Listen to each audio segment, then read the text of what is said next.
See that protocol? It's an email. It's an It's email and number 18. 18. I'll pin it up there. That's the only thing I'll pin.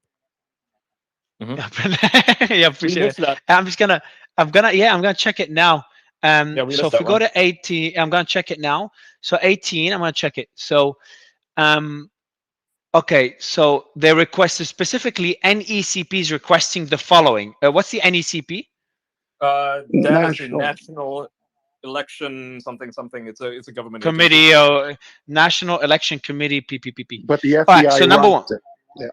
Yeah. Okay, as part of the FBI. Okay, so number one, coordination between SF, which stands for San Francisco. No, Yeah, what's that's SF a goes? 100%. Oh, Yeah, that's okay. 100%. Coordination between San Francisco and Twitter to determine whether the accounts identified below have violated Twitter's terms of service and may be subject any action deemed appropriate by Twitter. Number two, the issuance of preservation letters regarding the accounts identified below in order to preserve subscriber information and content information pending the issuance of legal process. And number three, any location information associated with the accounts that Twitter will voluntarily provide to aid the FBI in assigning any follow up deemed necessary to the appropriate FBI field office. And there's a whole bunch of accounts. Everyone, if you go to tweet in the thread by Matt Taibbi, will put it if it's pinned above by protocol. Number 18, you can go through a list of Twitter accounts. So they're essentially, and that's it's a request from Twitter. So Twitter has to offer that information. Is that correct? They don't, but it's the if you look at the relationship that Twitter and the FBI had, the way they were interacting, everything else, you're not going to mess with a government agency that can make your life miserable. I mean, some of the names on these lists are joke accounts. You have actor Billy Baldwin. These are not Did you? public safety How many threats. have you gone through all of them or not yet? Have you gone through all of them, protocol or no? I've read all of them. This, by far, to me, other than the weekly meeting email that's going to come up eventually, this by far was the most damning email I've seen. And can you explain to the audience why do you find it damning? I find it damning because you have a government agency basically limiting the user content, not on any public safety data. These are just people posting opinions, posting news articles. Nothing about it posed any danger or threat. This is basically Matt Taibbi was on, I think it's called Rising Points the other day, and he's basically said, and I agree with, was that all the tools that the National Defense and Intelligence Agency developed on the war on terror to control and deal with information abroad has now been turned on to U.S. citizens, but not for public safety, for censorship and to push a narrative. If you look at most of these times when they had requests, they didn't even provide specific tweets. They just said, hey, look, we think they might be violating your terms of service. Do whatever you want to do. And then you look at them going through the accounts trying to find anything. I mean, they phrased it specifically for legal jargon. If anybody's an attorney, they're trying to cover their ass, but you can see how in-depth and incestuous this relationship was. And another drop, and I'll stop talking since you guys got to go through them, that crossed my attention, is that it's clear in these releases that they were also doing this operation on Facebook. We sort of knew this through Zuckerberg's interview with Joe Rogan, but specifically, I guess they flagged something of concern on Facebook and reached out to Twitter, and Twitter confirmed that no, this operation or whatever you're afraid of is not going on Twitter. So it's clear that this type of government intervention and involvement wasn't limited to Twitter, which we all knew, but we have confirmation that the FBI was doing this, at least with Facebook. Where's the confirmation? Sorry, I didn't hear that.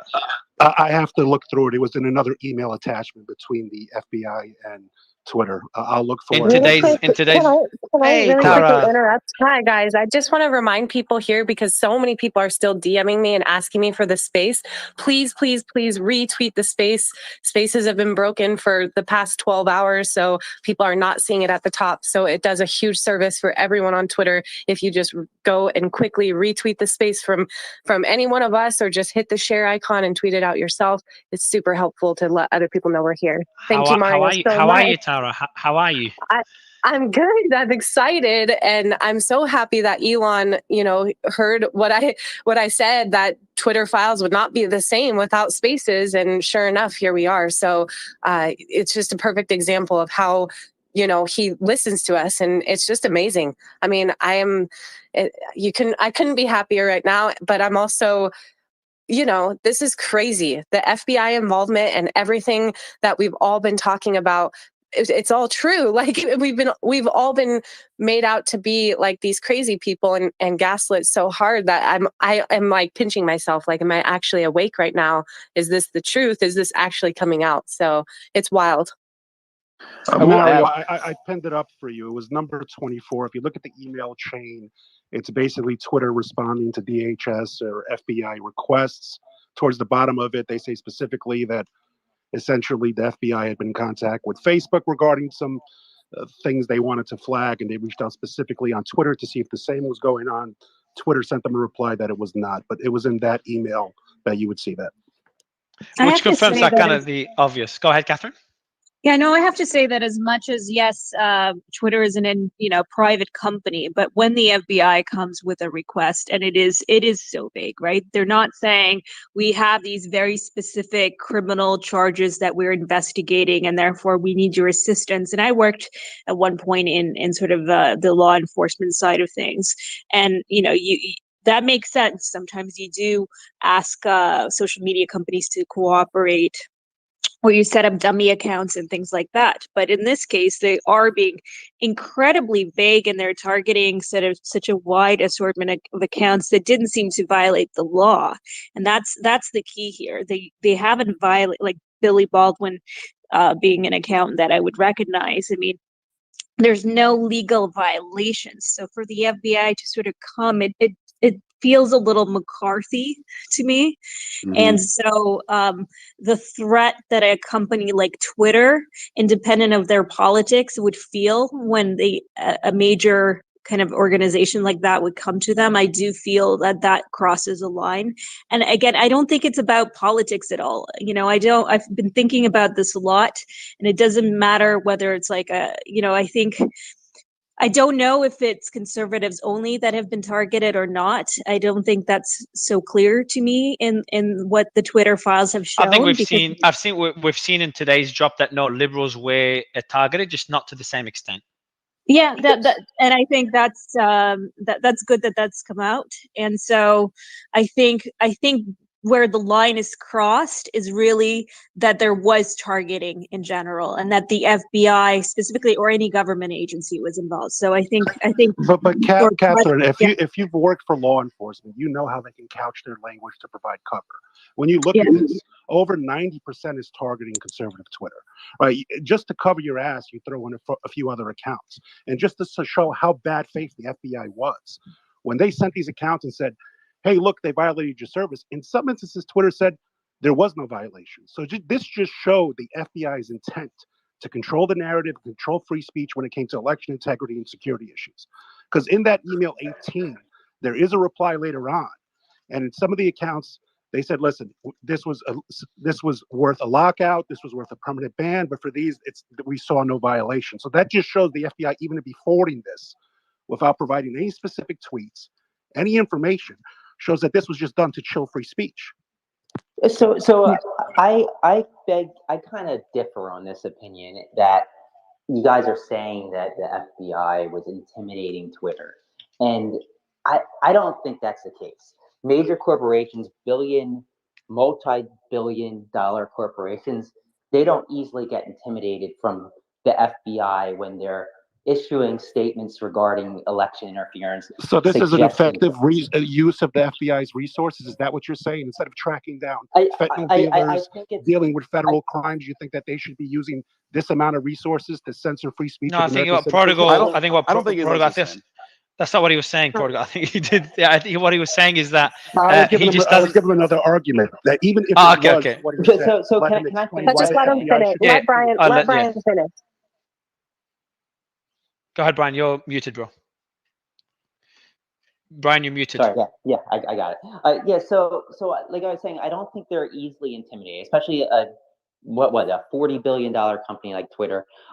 I personally had my business contacted by the FBI. I ran internet forums, and they asked me for IP addresses of specific individuals. I didn't feel intimidated at all. I didn't feel like I had to give them that information. It was a request. It wasn't a subpoena. If I turned down that, maybe they would have subpoenaed me. I don't know.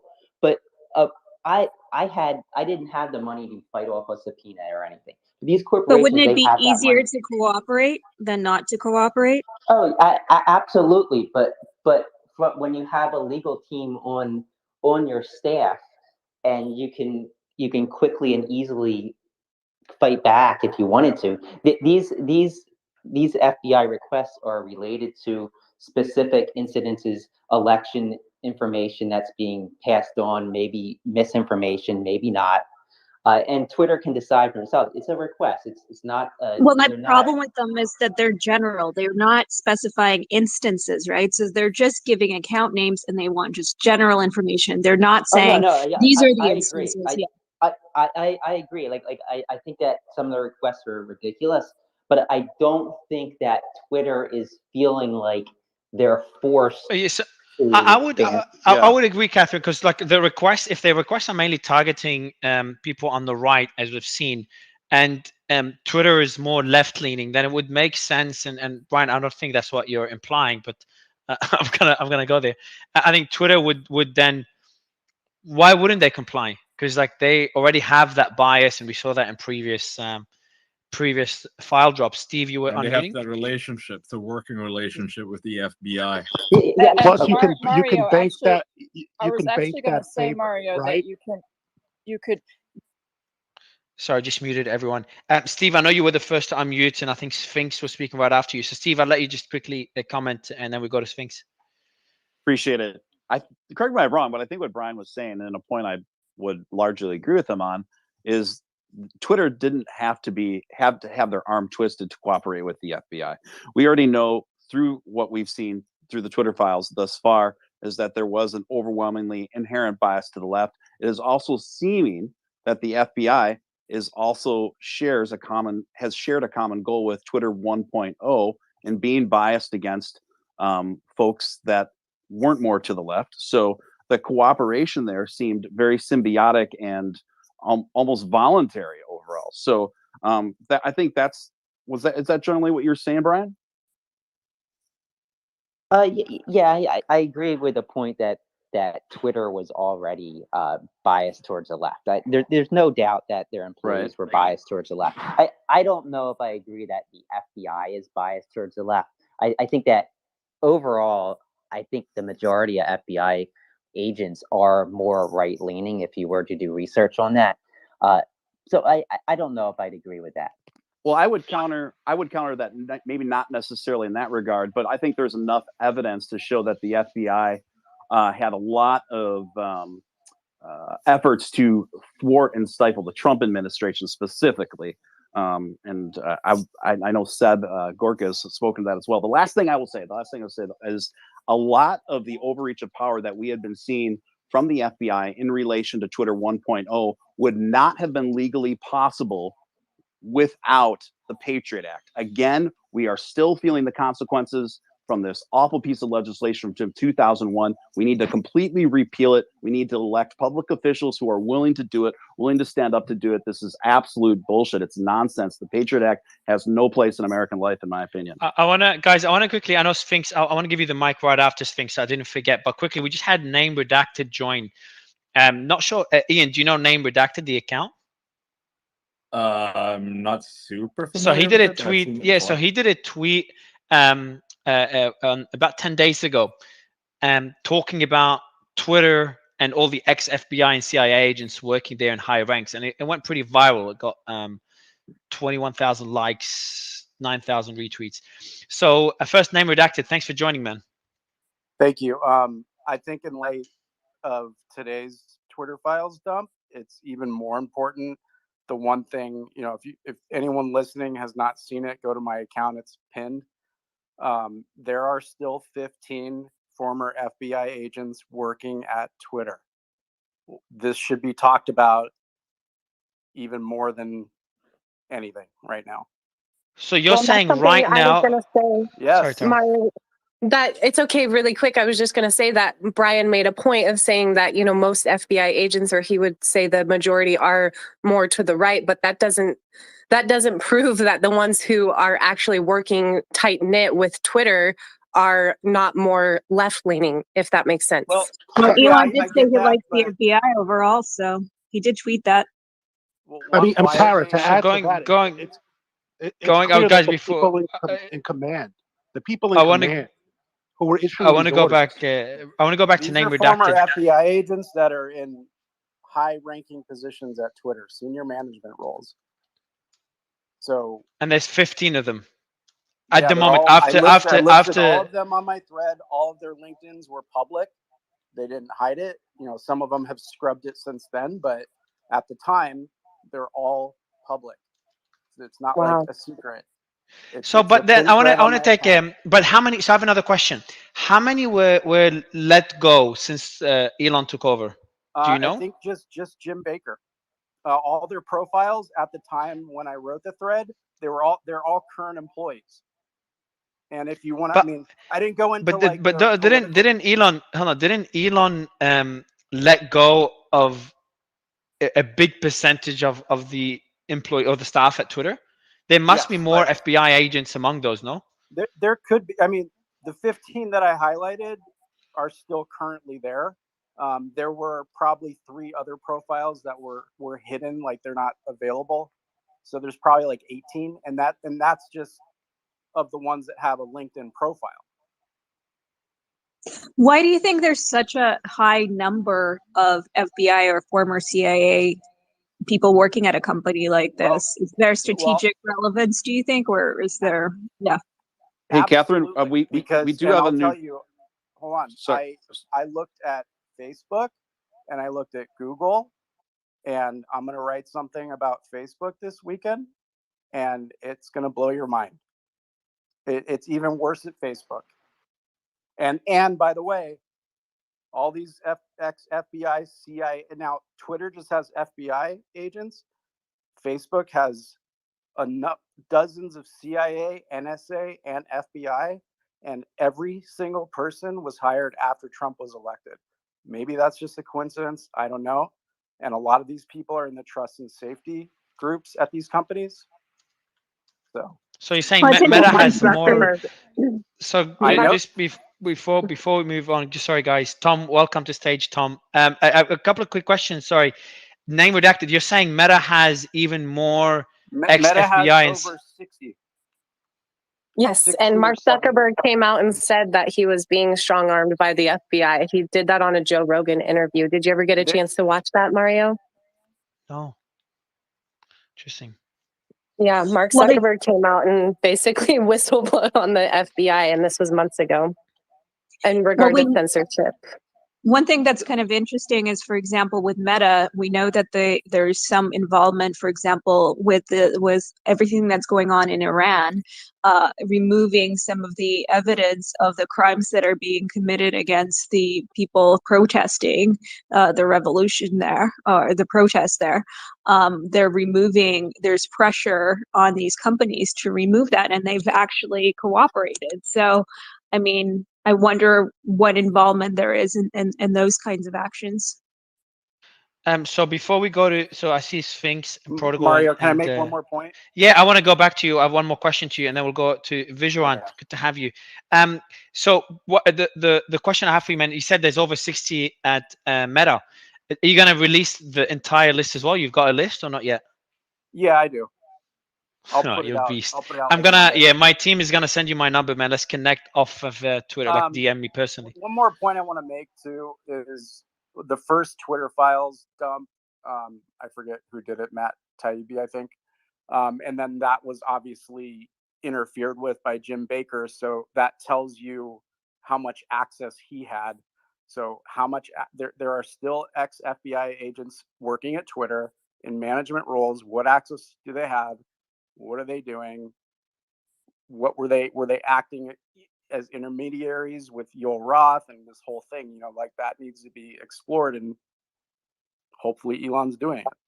Can I read this last tweet by Matt Taibbi just a moment ago? It says, instead of chasing child sex predators or terrorists, the FBI has agents, lots of them, analyzing and mass flagging social media posts, not as part of any criminal investigation, but as permanent and in itself surveillance operation. People should not be okay with this. Sphinx. Yeah, thank you, Mario. I just wanted to say, and it kind of relates to what Tara just read. You know, the FBI, I agree with you, Brian, was not pressuring Twitter. Twitter was an active participant here. They were partners. This does not take any sort of culpability off of Twitter here. And another thing I wanted to say is, I was in the space last night with the journalists, and when Elon came in, and Mario, you'd be very disappointed. It was not like your spaces when he comes in. They were rude. They were just a bunch of brats, and they were very rude to him. And then they were surprised that he left. Okay. So what I wanted to say about that is, you know, they're making this new narrative now that, oh, now it's okay for, he has a problem with certain people getting banned, but he bans journalists. No, that's not the problem. The problem is what he has a problem with is basically Twitter was acting as an extension of the US government. We're seeing that now again as an extension of the US government via the FBI. But you expose his real-time whereabouts, that's against him. He's not doing that against a Democrat or a Republican. If it was Sean Hannity, he would have done the same thing. He would have suspended him. So this narrative that he's a hypocrite is completely false. So I want to first about the space you're referring to. Yeah, it was pretty, like, you can disagree with him. I don't mind at all. I'd love to disagree with Elon. Just the founder, the CEO of the company is just jumping into your space, giving you his personal time. How many times did Jack Dorsey come in and talk about a glitch on fucking spaces? It's insane. I was just listening to the All In podcast, and they're saying, like, how does he, like, to be honest, Elon should not be doing this. I know we all love him doing it, but like, he's trying to take humans to Mars. He's trying to fly rockets to No, space. I think it's I don't want him it's to. healthy for the platform to show that It is, but he does. He only has 24 hours in a day. Like, he's healthy for the platform, but like he's a the good time opportunity. manager. He's got a good time manager. I wouldn't be concerned about it. If It's anything, I don't know. shows He that tweets a lot. It's not even that, Mario. As someone who's hosted spaces that he's gone to, he came into a hostile space, which already tells you should be gracious, let the guy speak. Exactly. Then they start attacking him, and then Brian Seltzer claims that the guy who was attacking him in the couple minutes he was there was the first person to interview him, which is BS because you've had him on several times. So Yes. it just was BS. The whole No, thing it's was fine. But what's also worse is that so again, this is a space criticizing Elon, and he comes in instead of being an echo chamber and going only to spaces that like him. He came in to speak to them. So the way they treated him is just it's just silly. It's just stupid. It just doesn't make sense. And then this to add a cherry on top of the cake, they're breaching the terms of service by joining the space with an account that was suspended. So, so it's like shit over shit over shit. But to go back to the I know that Prodigal and Visual Visuant, you want to speak. Tom, I'll go to you as well. I didn't see your hand up. If you have anything to say, you can jump in at any time as always. But Visuant, I'll give you the mic briefly. What do you think on what was mentioned so far before we go to Tom and get his thoughts on the drop so far? Yes, hi. Thank you so much. I think it's probably already been said already, but I just wanted to reiterate one more time that, it's with all the presence of like the FBI and CIA and everything within Twitter, the main thing that really, the red flag that pops up in my head is that I think they're trying to be a people manager. I think they're trying to influence and make sure that only certain groups see certain things, and they're trying to like really manipulate the platform itself. And I definitely very concerned about that, and I'm glad that we're all talking about it and getting it out in the open, but that's definitely a concern. By the way, respect you. I brought you up because I saw you work with or for Andrew Wang. Yes. Andrew Yang. So it was great to get you on board to get different perspectives on this and to balance out the panel. And it's just good to see a bipartisan support for the topic we're discussing. And just to kind of refresh it for the audience before we continue, we go to Tom. To refresh it for the audience, so far the drops, we haven't finished them yet. Ian's going to continue going through them. But from what I understood, and Ian, correct if I get anything wrong, or if you want to add on to it, from what I understood is that the FBI is sending requests, and they're pretty silly, petty requests for Twitter to take action on different tweets. A lot of them are jokes. There's tweets by people from the right and the left, but however, it is leaning more towards the right, both from the FBI and where Twitter is taking action. And we saw as well in one of the emails that Prodigal mentioned, is that this is they're doing the same thing at Meta, because Meta is mentioned at the bottom of one of the emails that's pinned above. And lastly, there was a portal between both platforms that they were using. We'll see what more things the thread will mention. But that's what I got out of it, Ian. Before we go to Tom, Ian, anything else to add about the thread? No, that's correct. You summed it up pretty well. Oh, glad. Tom, what are your thoughts so far? Good evening, everyone. I'm seeing more evidence of criminal activity by government officials, potentially private sector individuals over Twitter. The Privacy Act, for instance, protects you from being investigated in this way by the FBI, for them to be going through even social media postings without any good faith basis, just because they don't like the tone of your speech or the fact that you may be getting things wrong or making jokes about elections. It's not a basis for the FBI to take action against you. What's interesting here in the FBI list was this Right Side Broadcasting Network also targeted for material for potential censorship for Twitter.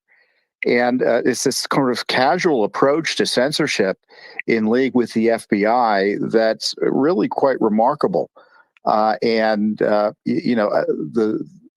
will downplay this by suggesting, well, this is something we already knew.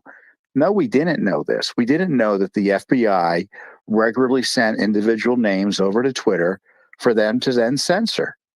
And we have confirmation this has taken place. Now, the question is, who's going to investigate this? Is the FBI going to investigate the FBI? I don't know.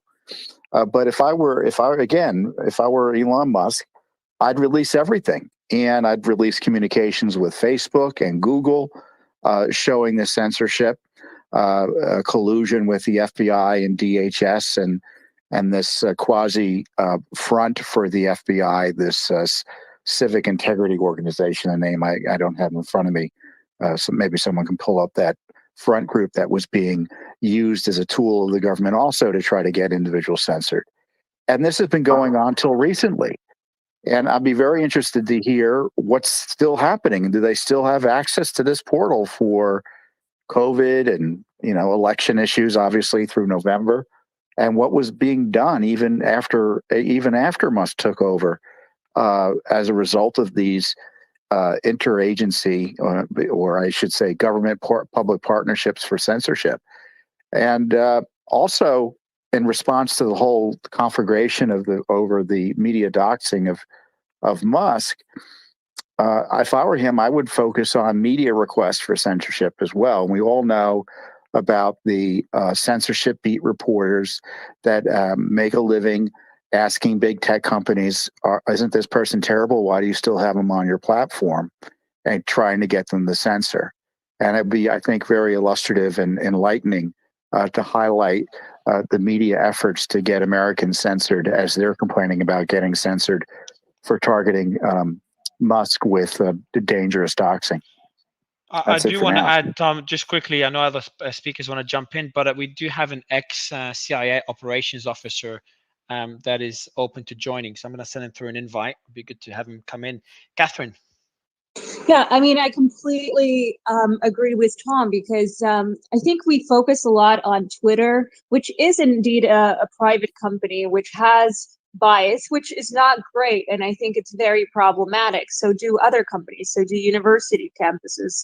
Lots of companies and private institutions do. But I think the much bigger story to me is that government agencies are involved, and specifically the FBI. And so I think, to me, that is the much bigger focus. And if it can happen, in the case of, like, let's say conservatives, it's good. And we've seen that it happens with, left leaning as well. So I think, to me, that is the much greater focus. So even if Twitter cooperated and did this willingly, that's fine. I mean, it's not fine, but that just speaks to their bias, and that's something that can happen. But it doesn't take care of the bigger problem that I think has to be sort of, taken care of on a much is a much broader, bigger issue that's really a legal issue to me, and something that has to be dealt with through legislation and through legal means. And that's something that to me is really the really big issue. And it is something that I think most people wouldn't have been aware of, including myself, until the Twitter files. And that is really the big shocking thing, is that these communications between the FBI and Twitter and other social media companies were happening with these private sort of accounts. So we do have. So just Mario, is quickly there any before way you I go, could just Prodigal. touch on one thing? Yeah, I'll let you. I'll let you do so. Just before you do, first I want to welcome Alex to the stage. But Feds for Medical Freedom, I'd love you to speak in a bit. If you can just DM me and I'll have the team message you. Just send us some anything to verify your previous position at the, I think it was the FBI, will be greatly appreciated. No, at the CIA, sorry, would be greatly appreciated, and I'd love to give you the mic in a bit as well. But Prodigal, you were jumping in. Yeah, I mean, I don't think we can look at this in the vacuum. I mean, we're looking at this just in regards to Twitter. People have to remember at the same time, this administration was setting up a DHS disinfo board and was giving speeches painting people who wanted election integrity and security to issues to be resolved as potential domestic terrorists.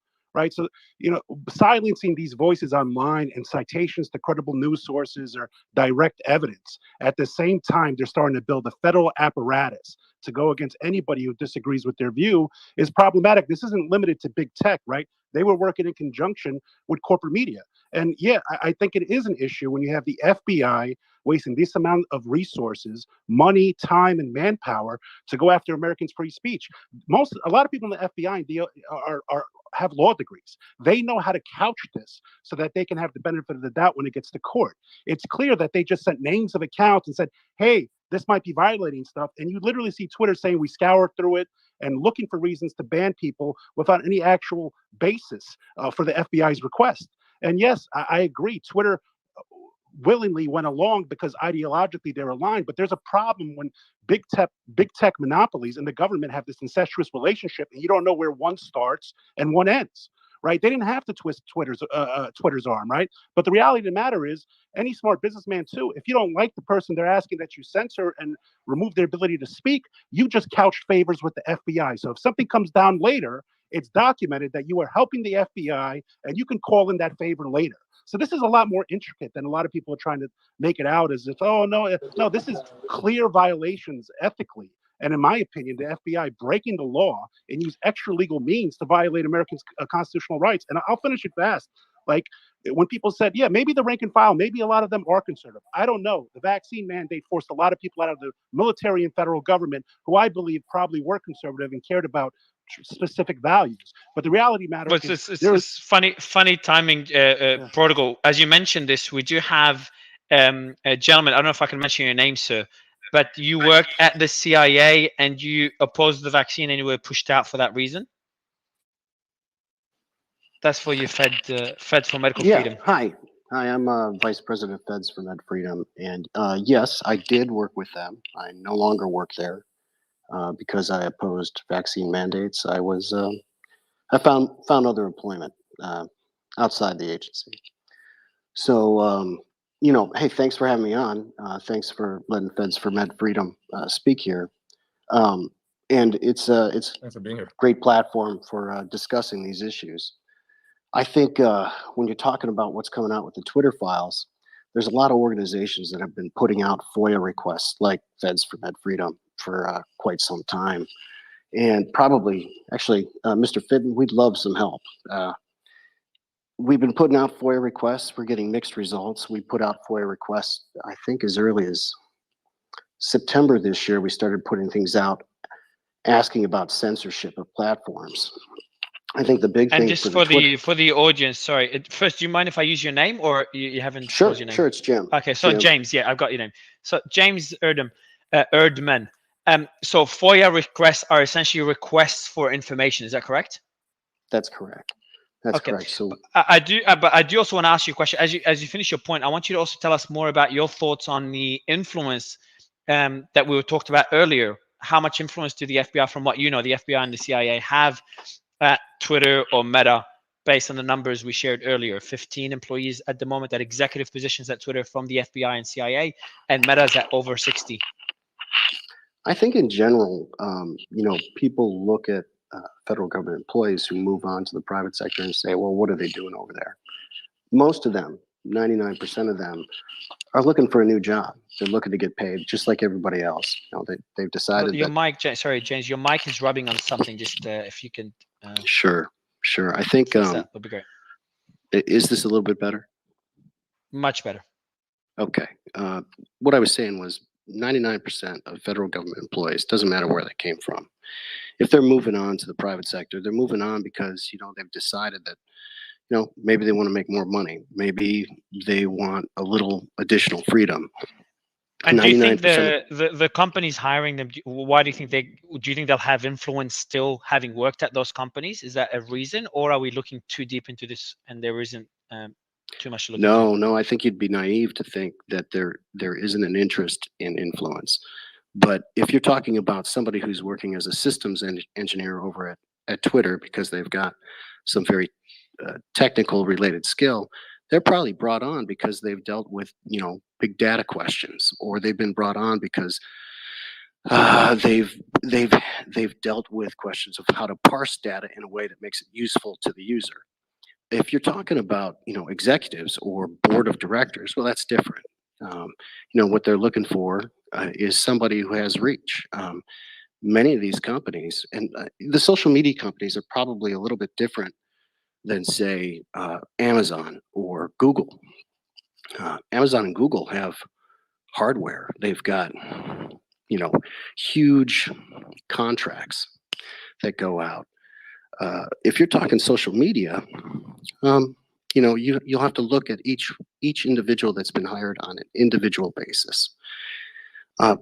Some of the things, and I don't want to have this too much of a shotgun blast because I've been listening for a while now, but they talked about the voluntary involvement of social media companies. That's really what it is. I can't speak to FBI. I don't know anything about exactly how that works there. But if a company, and as far as private entities working with the government, there's usually a financial benefit at some point, with a company. In the end, a company is a company. There's a bottom line that's involved. And so, if you're gonna work with somebody, you're thinking that at the end of the road, there's a pot of gold somewhere. If that makes sense. No, it does. It does. And it would be good to have you stay with us on stage. I know there's a few speakers that want to speak, but guys, I want Ian to finish. Ian, do you mind finishing off the files? Because I know we haven't gone through all of them. Yeah, I summarized what we've read so really far. quick in the background, Tara. really quick. If you, Feds for Medical Freedom, if you know anyone else who is a potential whistleblower or anyone else who is in the CIA, FBI, who could join the space, that would be amazing. Sorry about that.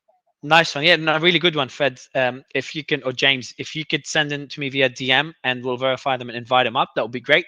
Just the main question I have, and you kind of gave us some clarity about it already, is like what having someone from the FBI work at your company. My previous co-host and who still works at the company, Chet, used to work for the Air Force at the intelligence and worked at the nuclear program at the US, and we have him in the team because he knows his shit. So there's nothing wrong with having people that used to work for the FBI, but having a lot of them at executive positions, and then considering the story and the drop that we're seeing now, I think there's a lot of questions that we had that we'd love answered. So if there's anyone you can invite, just DM me on Twitter. I'll keep your DMs open. It would be great to have them come up on stage. And also having them disproportionately right wing isn't necessarily a good thing either. Just want to point that out. That's a good point. Yeah, exactly. So James, if we can have Mario, different. If this is the one thing about the FBI, because in that email they essentially phrased it as if they're going to bring charges. They said these are preservation letters. We'll let you know later on. To my knowledge, the bulk of the people on that list that they wanted banned, none of them were ever charged. So they were, imagine you're at a company and they're basically telling, the FBI is telling you that we believe these accounts are violating federal law, preserve it, give us the telephone information, etc. Like the pressure, even if it's a left-wing organization, you're not going to fight it, because if it comes out later that these people did commit crimes, you don't want to be beholden in the media as defending them. So the pressure is immense. So what you're saying is that they're using that as an excuse to get them suspended or get the tweets deleted? and to preserve the information, get their follower list, get their location. I mean, they ask for Oh, okay, location. yeah. So So yeah, there's another exactly. There's another important tweet. So I see Watcher Guru who covers a lot of this information. So there's two important things if you wanna, as you do your tweets, Watcher Guru. Two important points. Number one is in the threads, and Protocol pinned both above earlier. In the threads, there's one email that mentions Meta, so it shows that a lot of this is, and we kind of make that assumption, but we didn't have any evidence to point that direction, as far as I'm aware. So one email does mention Meta, and then another email mentions that the FBI was requesting a lot of information on those users, including location. So two interesting things that Protocol spotted, which are really good. Otherwise, I'll go to Ian to continue going through it, and can I just point out one quick point, Mario, which is that this kind of information intelligence goes around every country. Like Britain has the MI6 being with some of the major companies in Britain. It happens in Russia. It happens with any major state. So I wouldn't be overly surprised. I'd say, and what Protocol will probably jump in and say is that not the request for information, but it's the reasons they're requesting that information. So it's based on very petty tweets from what we saw. And I think that's why we're questioning it. Because, yeah, I think we all know that requesting such information is relatively common. You'd be naive to think otherwise. But the reasons behind it is what made it at least potentially concerning for some of us. And I know some of you were also discussing the whole Elon story with the journalists, etc. So Alex, who's on the panel, it doesn't help that the deputy Protocol, you gotta give me a break, man. I'll give you the mic right after, I promise. Right after Ian reads the rest of the thread. But just for anyone listening, we're going to be covering that story tomorrow in a space. Alex and Catherine are helping get journalists from both sides of the aisle, and Brian as well, who's on stage, I think. Journalists from both sides of the aisle to cover. To discuss that story in free speech and where to draw the line, etc. Because I know that's been a really hot topic in the last 2 days. So that will be a discussion for tomorrow. I'll pin the tweet above, and it's on my profile as well. But Ian, I'll let you continue going through the thread. Otherwise, we'd never be able to. I'm never going to get the opportunity to finish because yeah, I know, but I don't. No, it's fine. Ian. We'll just talk over you each time. Yeah, I'll just mute you. It's fine. Number 35. Yeah, 35. FBI in one case sent over so many possible violative content reports. Twitter personnel congratulated each other in Slack for the monumental undertaking of reviewing them. All right, 36. There were multiple points of entry into Twitter for government flag reports. Later from Agent Chan to Roth references a teleporter platform. I think we already read that one. So state governments. I think we're up to what number? Yeah, we're up to 20. I think we're up to 24. That's one I had read. So there's a No. letter. We're past that. Yeah. Higher. This is way past. Yeah. I'm going through. Yeah, 35, 36, 40, 37. 40, you've already read. Okay, here we are. 41. Yeah. A video was reported by Election Integrity Project. That's the EIP at Stanford. That's a think tank, right? That's not a government agency. Which was apparently the strength of information for the Center for Internet Security. CIS is a government organization. So they're working together with the EIP to flag video content. And here's the video. It says here, this is a long and legal heavy video, but essentially claims that the Pennsylvania election workers opened inner envelopes on ballots before Election Day and called people to correct their ballots on Election Day, according to the CIS, which is escalated through the EIP. The video misrepresents 1, Pennsylvania law, 2, the Pennsylvania Supreme Court decision, and 3, affidavits shown in the video in the thread. The thoughts on how to handle this one, and it's a link to Tracy Beans, who is a QAnon poster, right? She's one of the I would say loudest proponents of QAnon, and basically it flags the video that she posted. I don't know if she made it, no idea, doesn't really specify. 42. If that's confusing, that's because CIS is a DHS contractor. It describes itself as partners of the Cyber and Internet Security Agency, CISA, at the Department of Homeland Security. So DHS essentially has a ton of these organizations that are working under it or partnering with it, and these are mostly contract workers, people who work with the government or for the government, right? They are people like Nina Jankovic, who was, as we all know, the censorship czar for the Disinformation Governance Board, which is now closed. So the EIP is one of a series of government-affiliated think tanks that mass review content. The list also includes Atlantic Council's a digital forensics research laboratory. A lot of people ask me, is the Atlantic Council in any of these emails? Well, yes, they are. They are in this thing, right? So it's one of the several organizations that have worked with the DHS on, information suppression, as I would call it, or in this case, information monitoring, right? That's how they would probably describe themselves. And others include the University of Washington's Center for Informed Policy. Britain also has a number of these, like the Center for, what is it called? Digital Hate, Centering Digital Hate. That's one of them. Another one is the one that that Nina Jankovic now works with. It's the Center for Internet Information or some bullshit. I don't know the name of it. So the takeaway, and this is 44, we're almost done here. What most people think of as the deep state is really a tangled collaboration of state agencies, private contractors, and sometimes state-funded NGOs, like the ones I just mentioned. They're all, many of them are state-funded. They take government contracts. They work with the government. Sometimes it's the US government, sometimes it's the UK government, or Germany, or so on. Like one of the biggest Antifa accounts on this platform, which is still active to my knowledge, the one that lives with TikTok, is funded by the German government, right? Their department of, I'm not sure exactly which department, but it funds them, right, to enables them to do their work on suppressing information.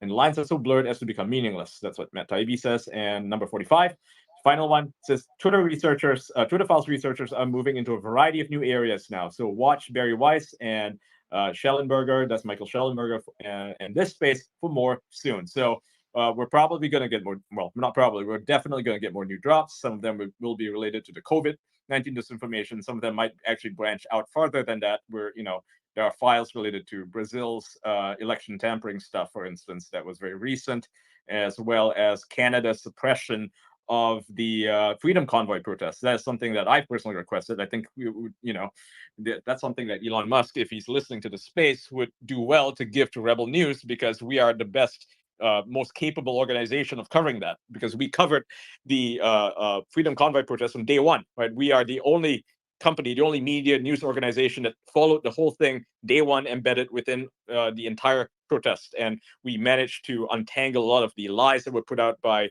the Trudeau regime in Canada. So, yes, that is all we have so far. Yep. Now you can continue discussing. Yeah, just one point quickly. Someone who actually works in this space, the Atlantic Council is a massive organization with a range of different interests and activities. Prodigal, you can laugh all you like, but unless you are actually involved in the industry, then it's not something you're going to get enough. On there, what they did in Ukraine. Prodigal. How about you let? Guys, yeah, and I was giving the mic as well, Piotr. I was giving it to Tom because I know you had his hand up. Tom, you wanted to comment on the. Oh, good, mate. Oh, good. Tom, I saw you wanted to comment on the last bit of the drops. You're muted, Tom. Yeah, it's important to note, as Ian noted, that you've got this cutout for the feds funded, the variety of left-wing funded mechanisms behind it, in addition to partnering with the government to censor Americans. And, if I recall correctly, this group was behind a series of lists smearing Americans with, quote, putting out misinformation. I think I was number 3 or 4 on the list. And what was going on here is that the left was getting pushback from people like me and others concerned about the changes to the election systems in the run-up to 2020. And for those of you who don't know, Judicial Watch is a major group when it comes to election integrity. We're in federal court repeatedly on it. We have former lawyers from the Justice Department working on our team. We've testified to Congress. There's really few groups that have more national expertise in this area than others. And yet we start getting censored, and Judicial Watch and others start getting censored by partisans and ideologues who think that if you question the way elections are being run and the way the changes that were implemented will impact election integrity, you're to be censored. And in the case of the FBI, you couldn't even joke about showing up to quote vote on Wednesday, the day after election. So you've got a major issue going on here. And, Musk was on these spaces a few days ago or last week, and he talked about this portal. And there's a reference to the teleporter process, which is kind of a new word for us, that the FBI and others had access to get people censored. So the big question I have at this stage is Twitter turned off the special access to the feds? And if we're thinking about how to deal with this, what is it we can do quickly? Well, maybe we can get Congress to stop the federal government from asking big tech companies to censor American citizens. Just straight up. Does it get any easier than that in terms of, quote, big tech reform? I'm in total agreement with that. What I find kind of hilarious, I don't really care too much about the Twitter files anymore because it's a lot of confirming of what we already knew and what we suspected of Twitter doing. My big concern is what is Google and Facebook doing? And I haven't heard any politicians actually try to do anything about it other than firing off a few tweets or going on Fox News or something, because Congress should be having this conversation that we're having right now. What does this mean for our government? What does this mean for big tech? How is that relationship combined? And why aren't they doing anything to move things along? I have full faith that Elon will figure out all the corruption going on within Twitter and bring it to light. But none of it really matters if Congress doesn't act on the other big tech social media platforms. That's because they still need to control us. So they're not going to come out and be open about any of this because this is how they control the masses. I mean, why would they reveal their own hand? Tara, is no one in Congress talking about it? Are there no politicians, left, right, whoever? No one? Not that I know of. Is it any Catherine? Are you implying there is some, Catherine? You can share with us. Well, I mean, I don't know. I haven't followed. I think there is. Jim Jordan. He can. Yeah, I was gonna take that to task. Invite them. Yeah, we should. Good point. Partially, I think the lack of effort right now on their part is there's a few days left of their terms, and they might not want to even open this bottle of worms until the new Congress comes in January. But I honestly don't think they're going to take any action because they really don't care. Their positions aren't threatened by the Twitter files. Well, it's even worse. It's even worse. I don't think they do it over the Twitter files. And if anything, I feel in some ways the Twitter files makes it more politicized, to one side. So I think it has to be a partisan effort. And I think the one issue that I have with the Twitter files, it does come across it kind of comes across right-wing and some more conservative to some extent. And so, but if those are the facts, who cares? I agree with you. I mean, I'm here because of the facts. I'm not here. I mean, I'm not a conservative, so I'm not here because of anything but the facts, and I'm supporting it because of the facts. But most politicians care about perception, right? I mean, they're politicians for a reason. Right? So, yeah. I mean, the pun writes itself. So you have to care about optics, and so optics play a huge role. So you have to look at these things from that point of view if you want to get things done. And I care about getting things done in practicalities. And so that's why it is important when you release these that you do this in a very particular way. And I do think that the way it was sort of released was not wasn't done quite right in my view. If you wanted to sort of get everyone on board and sort of play the PR game and get everyone sort of heated up and riled up and want to make a change and kind of unite everyone.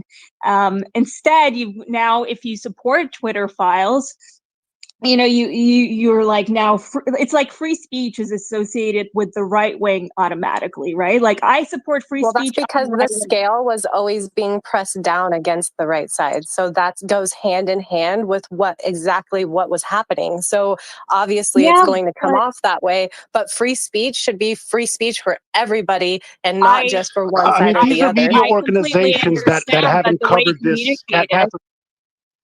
Yeah. Go on. They haven't covered So this. go at ahead. all. I'll get Prodigal. Yeah, go ahead, I'm gonna say Prodigal, that and then they Brian. haven't covered it at all. In the Barrison Prodigal, hold on. lawsuit, it was released that both Axios and CNN, Darby, who's suspended currently, were pressing Twitter to ban Alex Barrison, who was banned.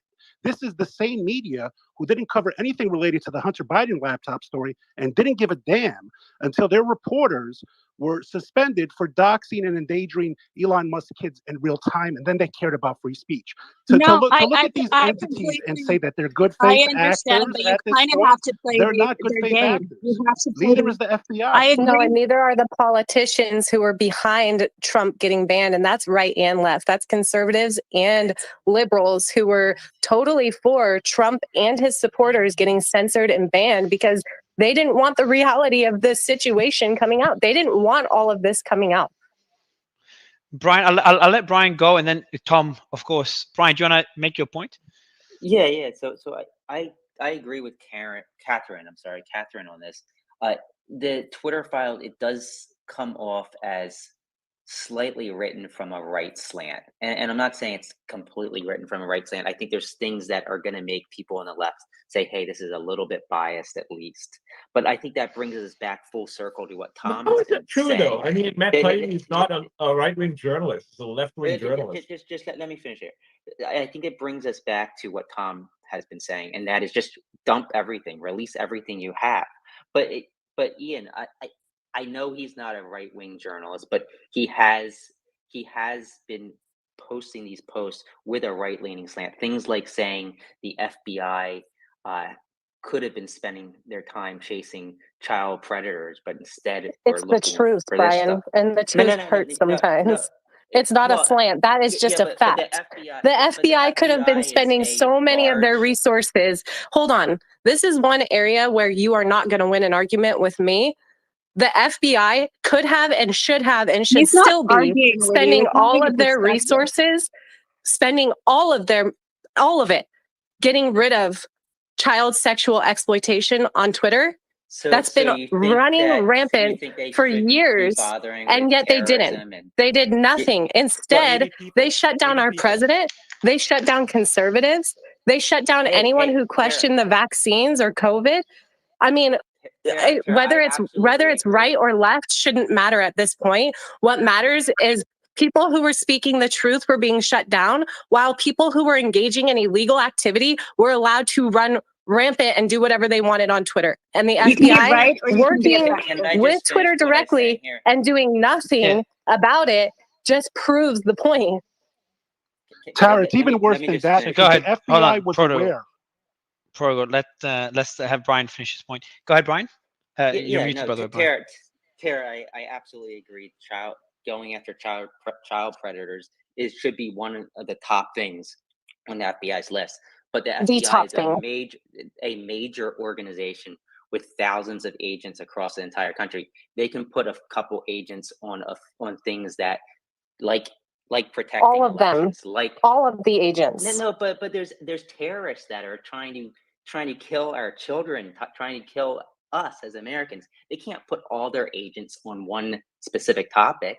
I mean, obviously a couple isn't enough. Obviously they didn't care enough to even put two, even put one, Brian. No, we don't know that. We don't know that for a fact. You're making that's what Elon Musk said in my space that I hosted when he was being accused of firing the team of people that were in charge of ridding Twitter of child sexual exploitation. He said it's hard to fire people.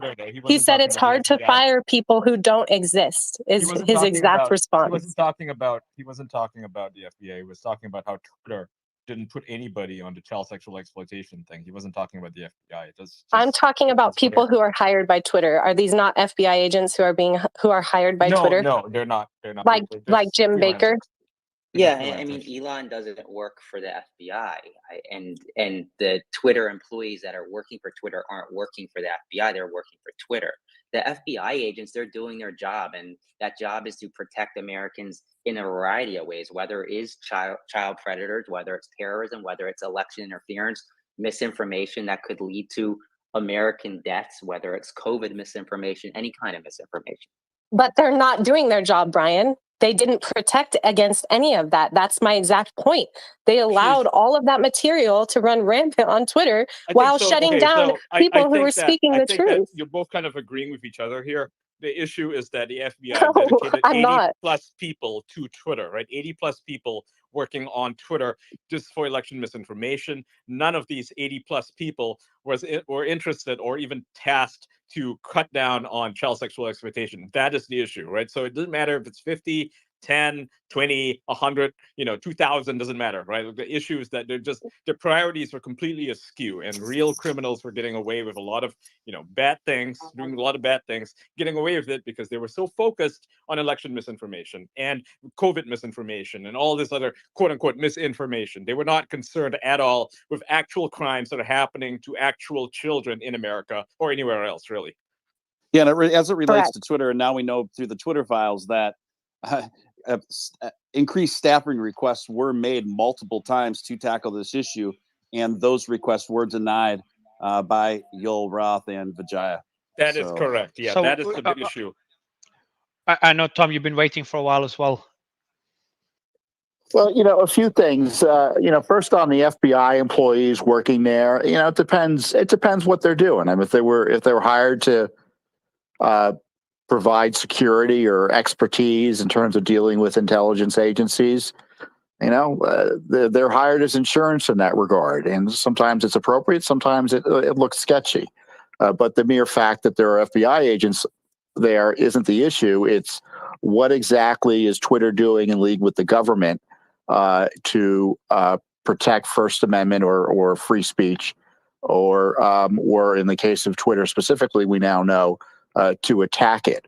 And so it's clear that certainly the number one FBI person who was there, who really is more of a political operative than an FBI agent in the traditional sense, was James Baker, who was the top lawyer there, who was at least at one point actually interfering with this process of disclosure that Musk had implemented, hence his firing.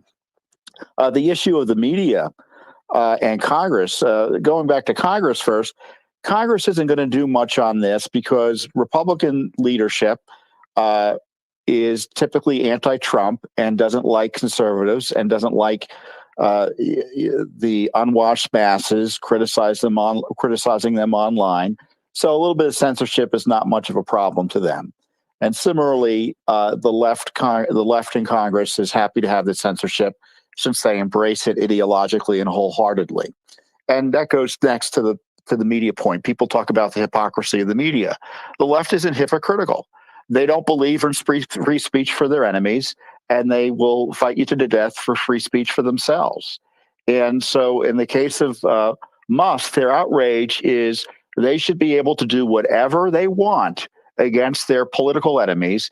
And if it means putting their lives in jeopardy through reporting they know is dishonest, is unethical, that should be done. They should be able to do that without consequence.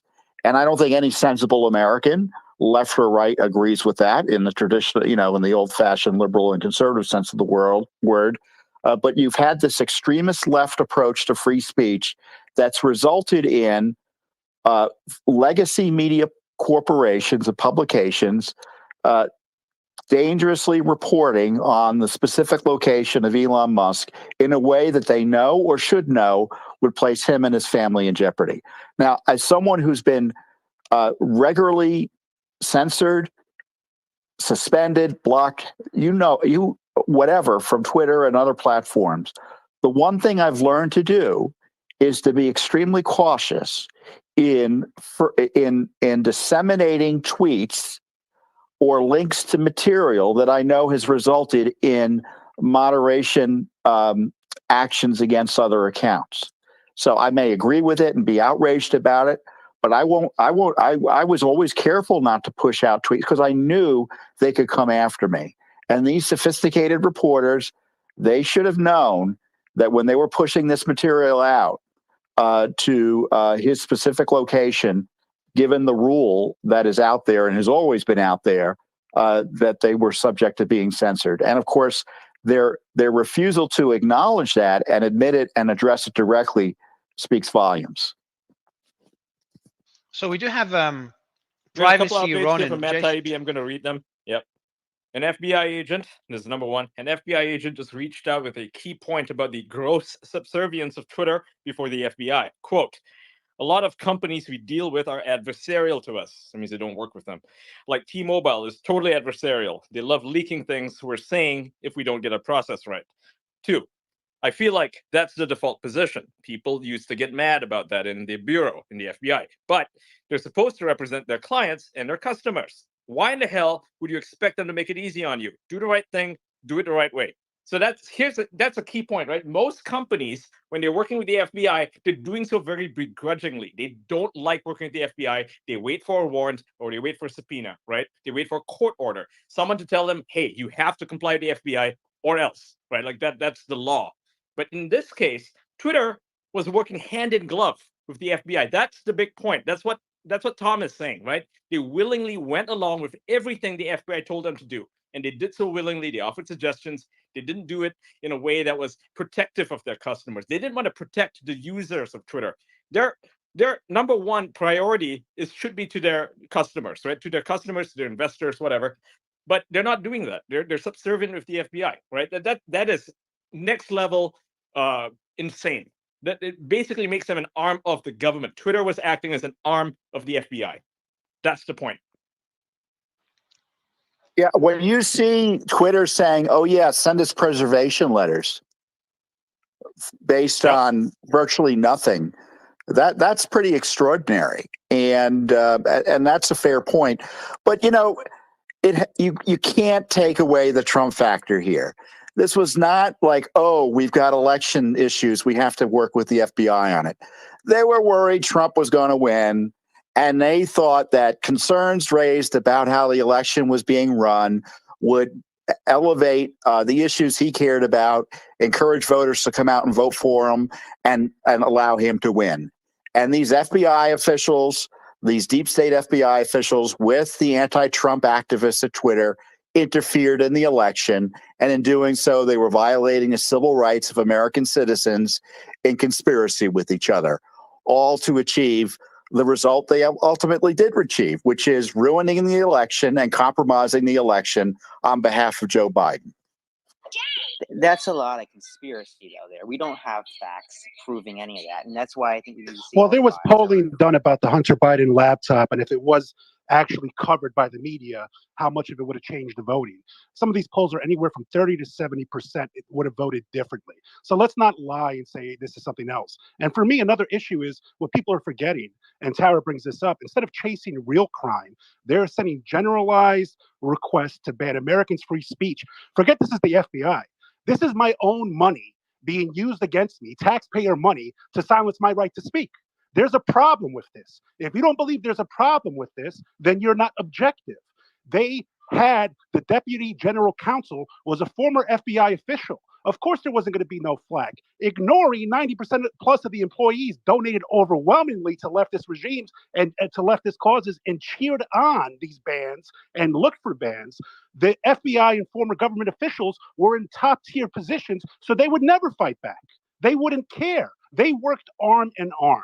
And if you don't see an issue with this, let me tell you something. When they're done with the right, they're going to turn on you too on the first issue you disagree with.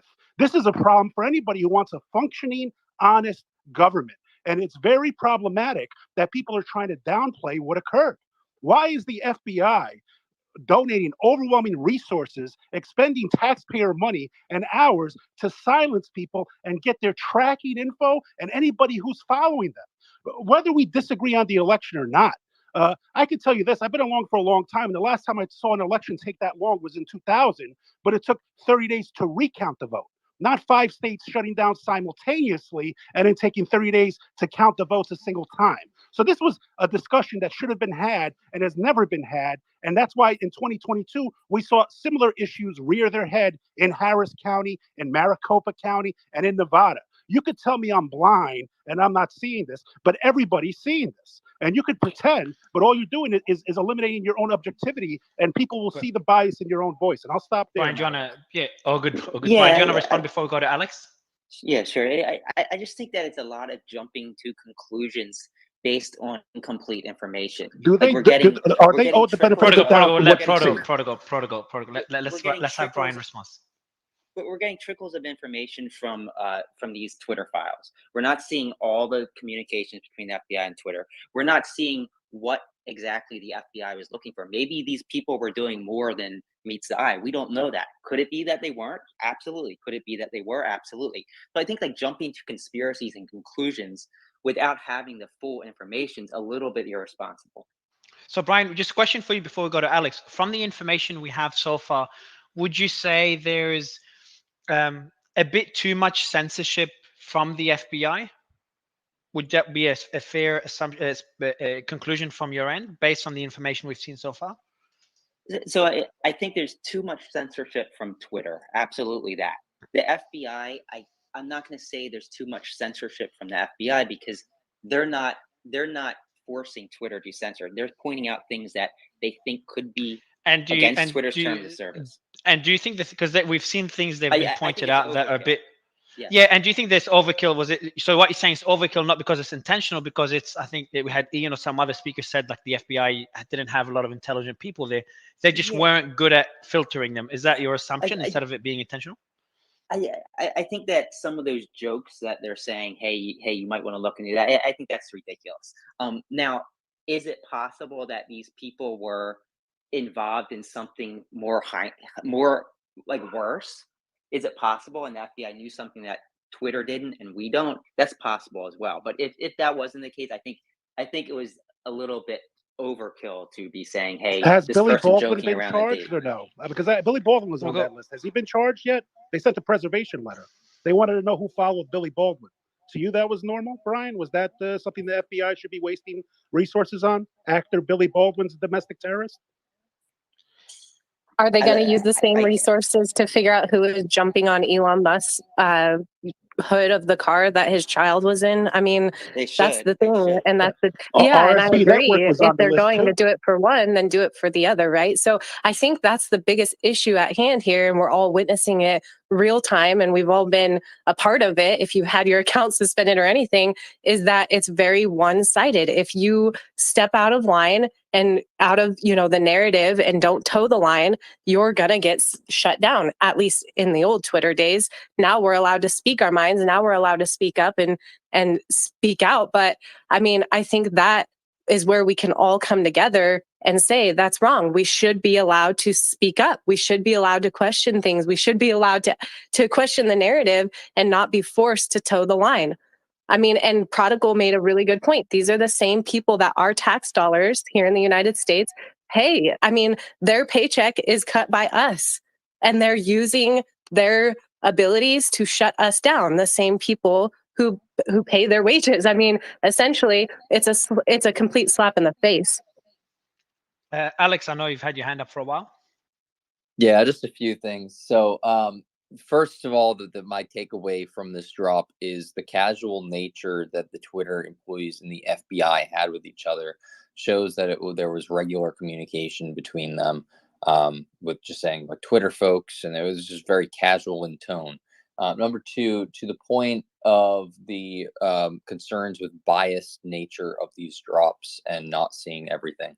I think so. Elon had answered my question about that before about are we going to get to see everything? Yeah, he says we're going to get to see everything. I think they're being released in this nature just to outline and to give journalists an opportunity to highlight the key points of the files, because again, if he releases everything, that could be years worth of files to go through, and the actual stories will get lost in the mix. So I think that's why he's doing it this way, but I do believe he will release it in its entirety after. But I believe he's disseminating it to these journalists so that they can highlight the stories.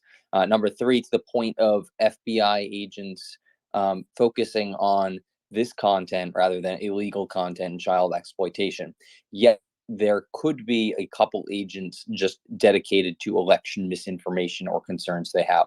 The problem I have with this is that they're flagging accounts with no engagement and like 2 followers and 5 followers versus the report that came out with child exploitation content content that was on the platform since 2017 that racked up 10 million views. So you're telling me that there was an equal amount of resources given to election misinformation and child exploitation when the FBI has time to flag accounts with 0 engagement and 5 followers, yet there's 10 million views worth of videos that have been on the platform for 3+ years. And you're telling me that it's just okay, they have enough resources that they can give it to election misinformation, and at the same time it would be different if they had that problem under control. But if they don't have the problem of illegal content under control, I don't think that satire and memes should be being focused on by law enforcement. So just a few things there. To add on top of that, how many like mass shooters in the last decade or so have posted on social media the day before they commit their mass shooting about doing the mass shooting? If the FBI can take down an account with like 3 followers posting misinformation, how come they can't target these people and get these people off of the streets? My question is, how are they finding these accounts with 3 followers if they're getting 0 engagement on these? Like, they are looking hard at this content, at like satire content around elections, and it's one-sided. It's about conservatives and everything, and that joke about voting They're on. probably using keywords. And it's very systemic. Quickly, I just want to go to Kyle Surfing. I know you're an FBI whistleblower, so I've just sent you an invite to come up. You should find it in your DMs, so you can accept that. And we've got another person, ex-FBI. I can't see his name. I've also sent you an invite via DM, Jason Tate, so you can accept that as well and come up on stage. There might not be enough spots. I'll head down, Mario. I just want to say one thing before I go down. People have to remember when we're talking about resources. Before Elon took this company over, in discovery, Twitter's head of security said that there were foreign agents working at Twitter. He knew for a fact they were CCP Chinese agents, they were Indian agents, and they were disclosing data. It didn't make the news, but another Twitter employee was recently convicted for leaking Saudi dissident information to the Kingdom of Saudi Arabia. So when we talk about resources and where they're being focused, if you have basically foreign spies working in your company and basically providing account information to governments who want to harm them or their families in their country. Like, look at where these resources are being dedicated. Look at what the FBI is focused on at a time when fentanyl deaths, let me tell you something, for 18 to 45, the number 1 cause of death is not COVID. It's fentanyl overdoses, and it has been now for going on 2 years. That's what's killing an overwhelming majority of Americans, and that's where we should be focused on. I'm going to head down, and I wish you luck with the space, Mario. Thanks, Prodigal. Hey, Feel free to come up Prodigal. again. Sorry to cut over there, Mario, but just to kind of jump onto that with Prodigal. That's something that's also being just missed. Malcolm, we had a lot of employees. Malcolm, just thought I'd let you know your mic is really, really bad. We can't hear what you're saying. So I'm going to give the mic to Tom, and then hopefully Malcolm, right after your mic will be working again so we can hear you. Tom, go ahead, man. Yeah, I would take a step further back on all of this. There was no reason for the FBI to be monitoring election misinformation on Twitter or any other platform other than for partisan and ideological purposes. It was all based on the big lie that the 2016 election was materially impacted by activities of Russians or others in collusions with Trump and the Republicans on our election. And so to make that lie seem more believable, they pretended that the threat was ongoing and they needed to move resources and direct the resources that we've now learned they directed to censor American citizens. It was all part of an ideological agenda. And yes, it is. Am I drawing conclusions based on the evidence out there? Yes, but I do know that there was no material impact of foreign nationals on our elections in the way the left has described it, and nothing warranting, or not that it would have warranted it anyway, the FBI spying on American citizens, gathering information on their social media accounts, and then asking a third party to remove them. That's a massive violation of civil rights in a way we haven't seen since the days of World War I. And Kyle, I appreciate you coming up on stage. How are you? I'm doing well. How are you doing? Good, man. Good. Thanks for accepting the invite. Would love you to do a quick intro on your background before we ask you some questions. Yeah, absolutely. So I'm a indefinitely suspended FBI agent. I worked in the Washington field office for 5 years. I spent part of a year working in New Mexico in Las Cruces under the Albuquerque division. I got 2 years of counterintelligence time and 3 years of essentially counterterrorism time where I worked on a surveillance unit. But I kind of have a number of whistleblowers that I work with, and I've done some theoretically congressionally protected whistleblower activity. And so I've kind of gone into the public space with that since I stopped receiving my paycheck in June. I think the FBI still considers me an employee, although I do not really consider myself an FBI employee. Okay, and what was the reason that you left the FBI? Well, I was an objector to their COVID policy, which was put out in the Executive Order 14043, I believe, in September, November of last year. And at this exact same time, I also was given access to this email that came in that said the FBI was tagging parents at school boards under this threat tag called EDU threats, which is essentially a hashtag to identify intelligence that is gained from different investigations or preliminary assessments. And so I kind of came forward with both of those things at the same time.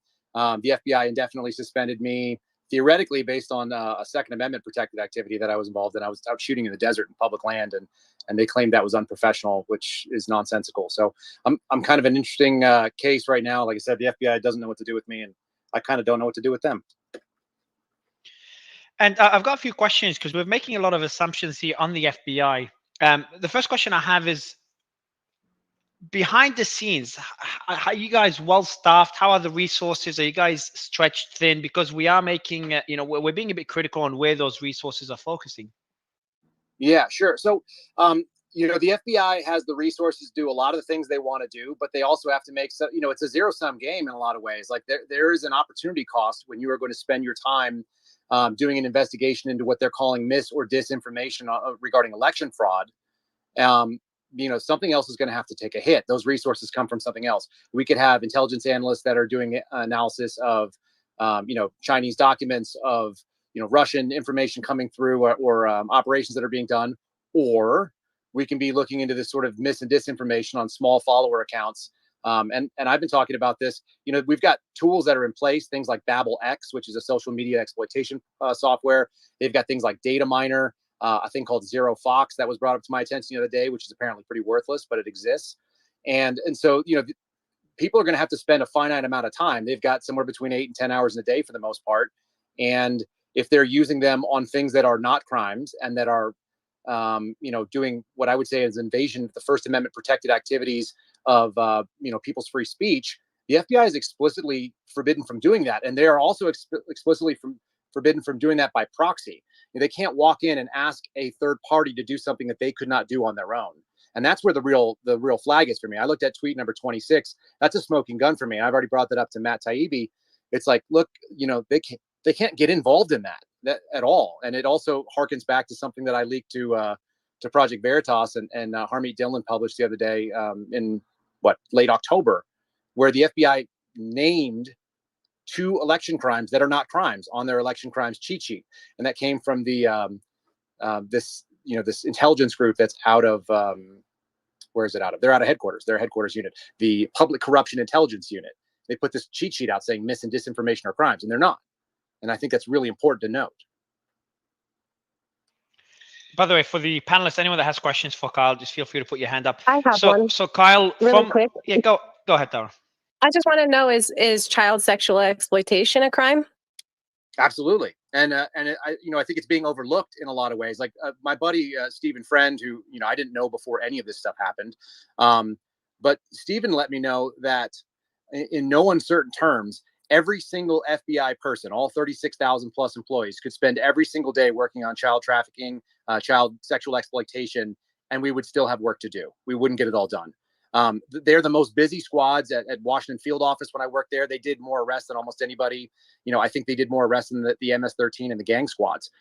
There was an arrest or a search warrant operation happening weekly. And that is not common for federal investigations. Like, these things generally take, months and sometimes years. And these guys were doing turnaround, guys and girls, I'll say, we're doing turnarounds in days, because it's just, there's tons of work. Catherine? Yeah, Kyle, you mentioned that they were going after these smaller accounts for, misinformation or disinformation.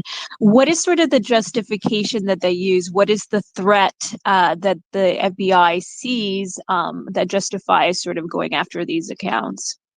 I can't defend it, so I don't know. Like, some of the stuff that was tagged, even in like an Intercept article that I was commenting on, I went on the Bongino's show maybe a month ago, and Dan Bongino and I were talking about how there's literally a parody account that said, "Send us your weed stores and hoes be mad." We're like in the bio, and there were 56 followers, and they were flagged, by this San Francisco field office. The work that's going on by this ASAC, this GS15, Elvis Chan. I'm really interested to see if Taibbi actually has information showing that his depositions were not entirely honest. I hope they were. I hope that he did his job the way he's supposed to do it, and he just had a misunderstanding of how it went about. But hopefully he didn't perjure himself, because that would be incredibly incriminating. There's a lot of political animus that goes on, at the upper echelons of the FBI, and I've heard it in no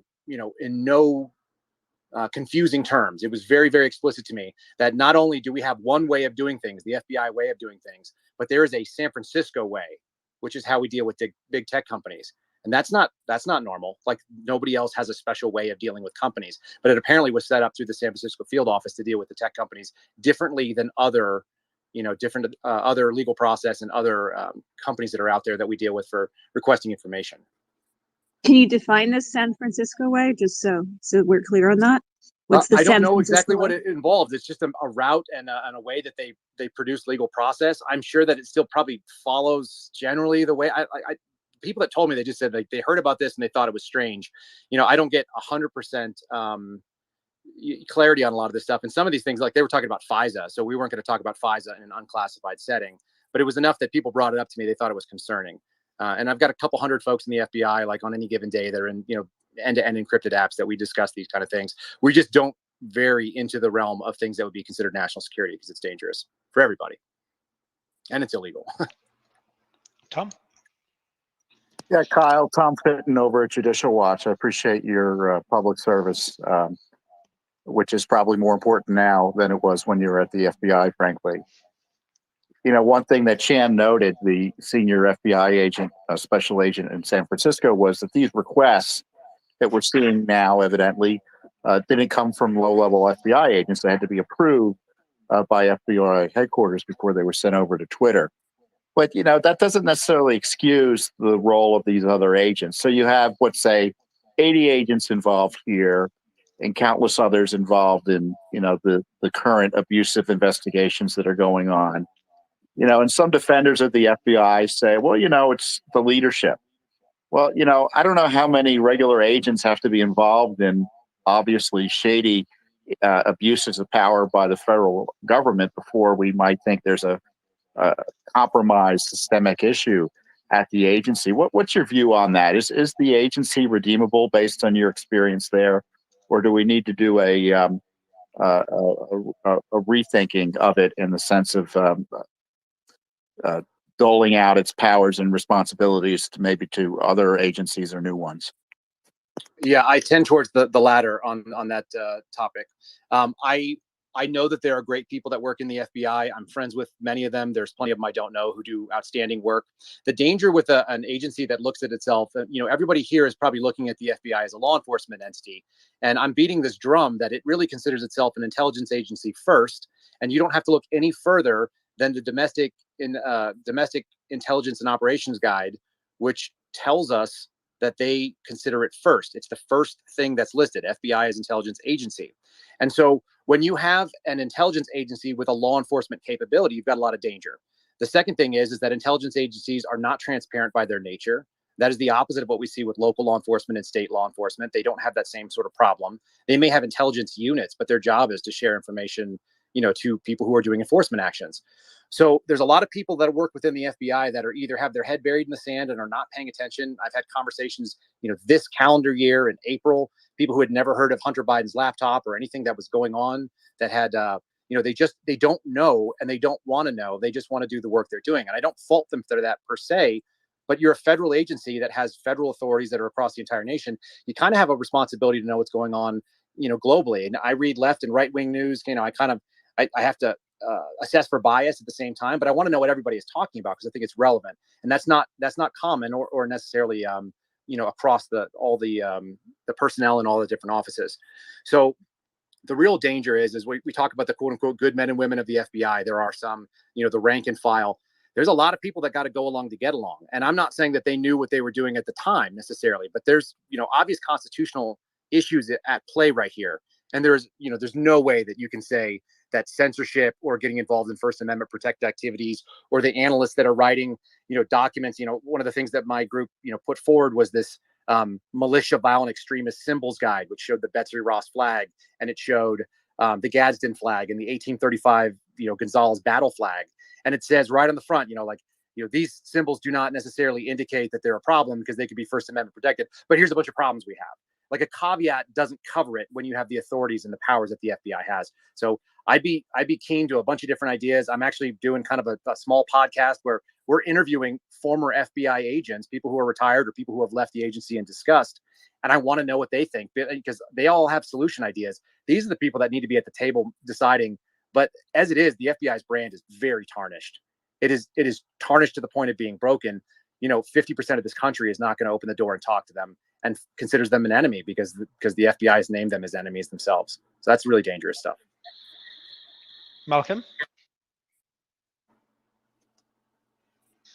Steve? Malcolm, I don't know. You need to unmute. Go ahead, Steve. Sure. Kyle, thanks for joining us.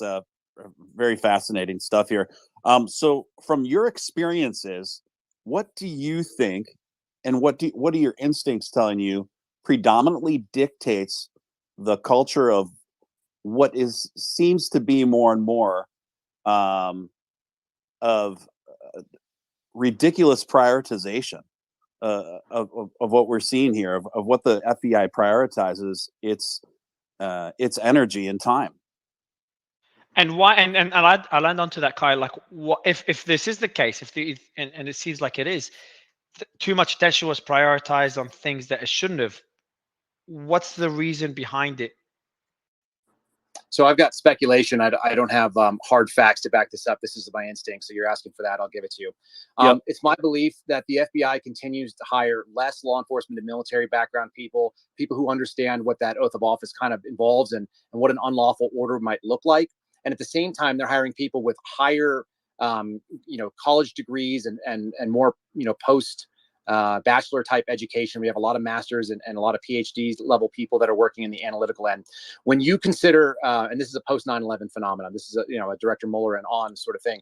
When you consider that intelligence is just information, and the only reason that it's of any value is if you have somebody that can analyze it, then you start hiring a lot of analytical types. And my understanding is this happened over at the CIA as well. People have told me that was the instinct they had. So you take all these analytical types, like I said, most of them with advanced degrees, most of them with a lot more sort of schooling. There is a left-wing bias that comes with a lot of those people based on their life experience of being in collegiate, environments where they are in fact just in college classes and they're getting a lot of indoctrination at the same time as information. And when you bring those types of people, you change the sort of, it's not really a conservative environment in the FBI, at least historically. I think it was more of like a libertarian. A lot of people, nobody really wore their politics on their sleeve. The guys that I talked to and the women that have spent 20 or 30 years and they're out now and they're just leaving the agency. The big switch they saw was 2015, 2016. They saw that there was a kind of a big change, and that's right when I walked into it. So I only knew it that way. But I do think that this view that we should be influencing policy and that we should get involved in that sort of stuff. And I say we just as a former FBI guy who still associates with that community. It's based on a different type of person. When the personnel change, then the priorities change. And that's when I saw things like in the Albuquerque field office, they were prioritizing enforcement of the FACE Act, which is the free access to clinic entrances. And I don't have the US code off the top of my head anymore, but there's two parts to that. It says that you can't block the entrance to abortion clinics. I think we all know that that's part of the federal law. You can't do that. But the second part of it is you can't block the entrance to churches and houses of worship. And I've seen 0 federal cases going forward with that, but we have seen people arrested for protesting outside of abortion clinics and doing pro-life activities. That's a really weird thing to spend FBI resources that, you know, if you're doing that, you're not doing gang enforcement. You're not doing the stop of fentanyl coming off the southern border. You know, there's unlimited amounts of cases for trafficking. There's unlimited amounts of cases for federal gang interactions in RICO. There's unlimited amounts of federal fraud, which is a really, really difficult work to do. And if you're going to be hiring people that have lawyers and that are CPAs, like that's where they should be focusing their time. And a lot of times they end up in, you know, a Chinese counterintelligence squad like I did. And it's like, what the heck are we doing with these people? The FBI doesn't allocate its resources very well, and they certainly don't care what your previous background is when they assign you to a squad. They just assign you because everybody is as good as any other body, and people don't realize that. Like that's, you know, my background was as a medic in the military, and I had like very direct action type understanding how to do things. I would be great on a squad that did criminal warrants. My first thing was a non-criminal, espionage assignment looking at what we call foreign Chinese counterintelligence. But that's kind of bizarre. But it doesn't make any sense to anybody that I've talked to. But that's the standard for the bureau. So I hope. And one last follow up question, really quick to that, Colin. Thank you for that elaborate answer. Appreciate it. In your opinion, this new the new trajectory trends of the FBI's new hiring processes and the people that they're hiring, do you think this is by design, or do you think it is just more overall a sign of is there just not enough new hires or not enough new applicants out there to fill the positions that are trying to get positions at the FBI? So I think the Bureau is facing the same problems that the United States military faces, but it's in a different, it's a different subset, but it's the same problem. Sure. You've got very patriotic, American-minded. They love this country and they want to serve this country, but they're looking at the sort of woke indoctrination, the politicization of the military, which was never really there before. Like I served with people of every different background. I served with people. What do you mean by, sorry, Kyle? What do you mean by woke indoctrination? It's the same kind of stuff that I'm seeing.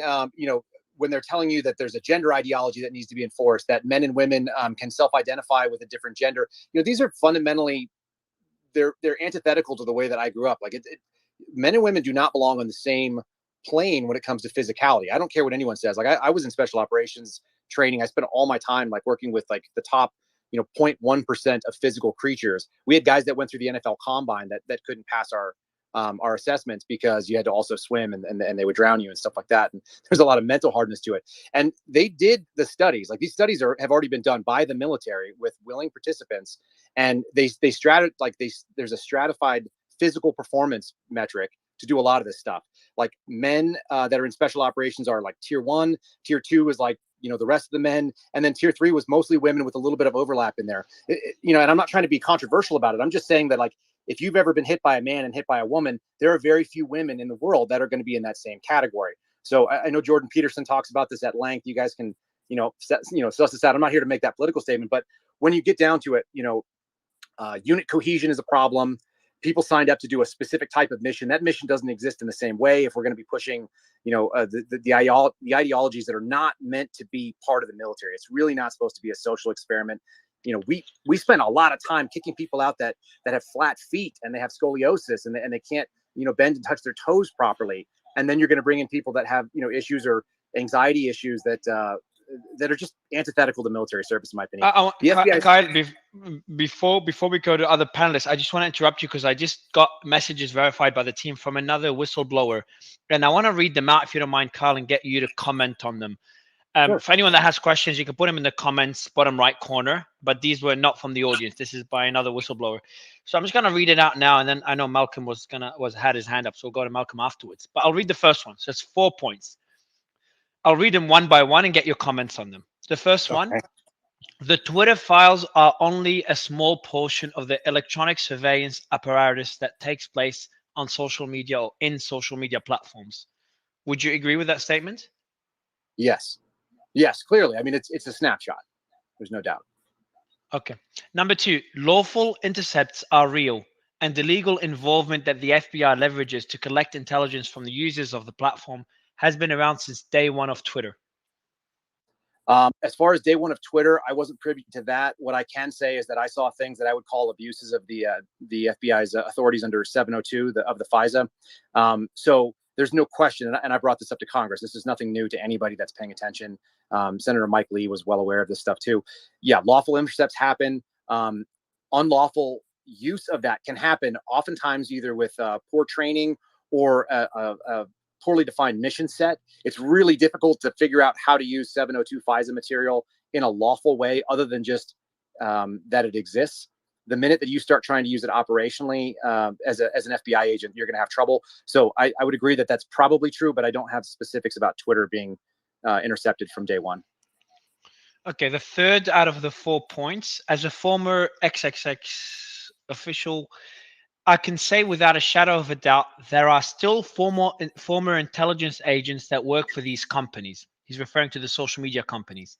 They don't 100%. actively report. They don't actively report play-by-plays to their former agencies, but the relationships they have are always leveraged. As you can see with my whistleblowing event, some issues get reported more than others. So you said 100% Yes, on that one? Yeah, 100%. They're absolutely. So I've kind of called it, and I guess somebody came up with this in 2014 because it shows up in internet searches, but there's an information industrial complex. There's no question about that. And in the same way that former military members were feeding into that, that military industrial complex, whether it was Raytheon or General Electric or any of the type of defense contractors. And part of it is because their experience is valuable, right? They have a knowledge set that is of use. The other piece is that they have a connection set that's of use. And so there's no question that the intelligence agencies, and there's a number of them, all the IC definitely feeds people into big tech and into some other places that are going to be sort of analogous to that, whether it be your Verizons or your T-Mobiles and stuff like that. They're hiring these people because they have a skill sets of value of handling information and knowing what to do with it and policing it and so on. So yes, absolutely. And the last point is, it's a pretty big point, but there is no expectation of privacy on social media platforms. That's a pretty extreme take on everything. That's 100% accurate, though. So it's easily it's 100% searchable. true because Edward Snowden, I mean, he pretty much disclosed what was going on. Anyway, continue. Sorry.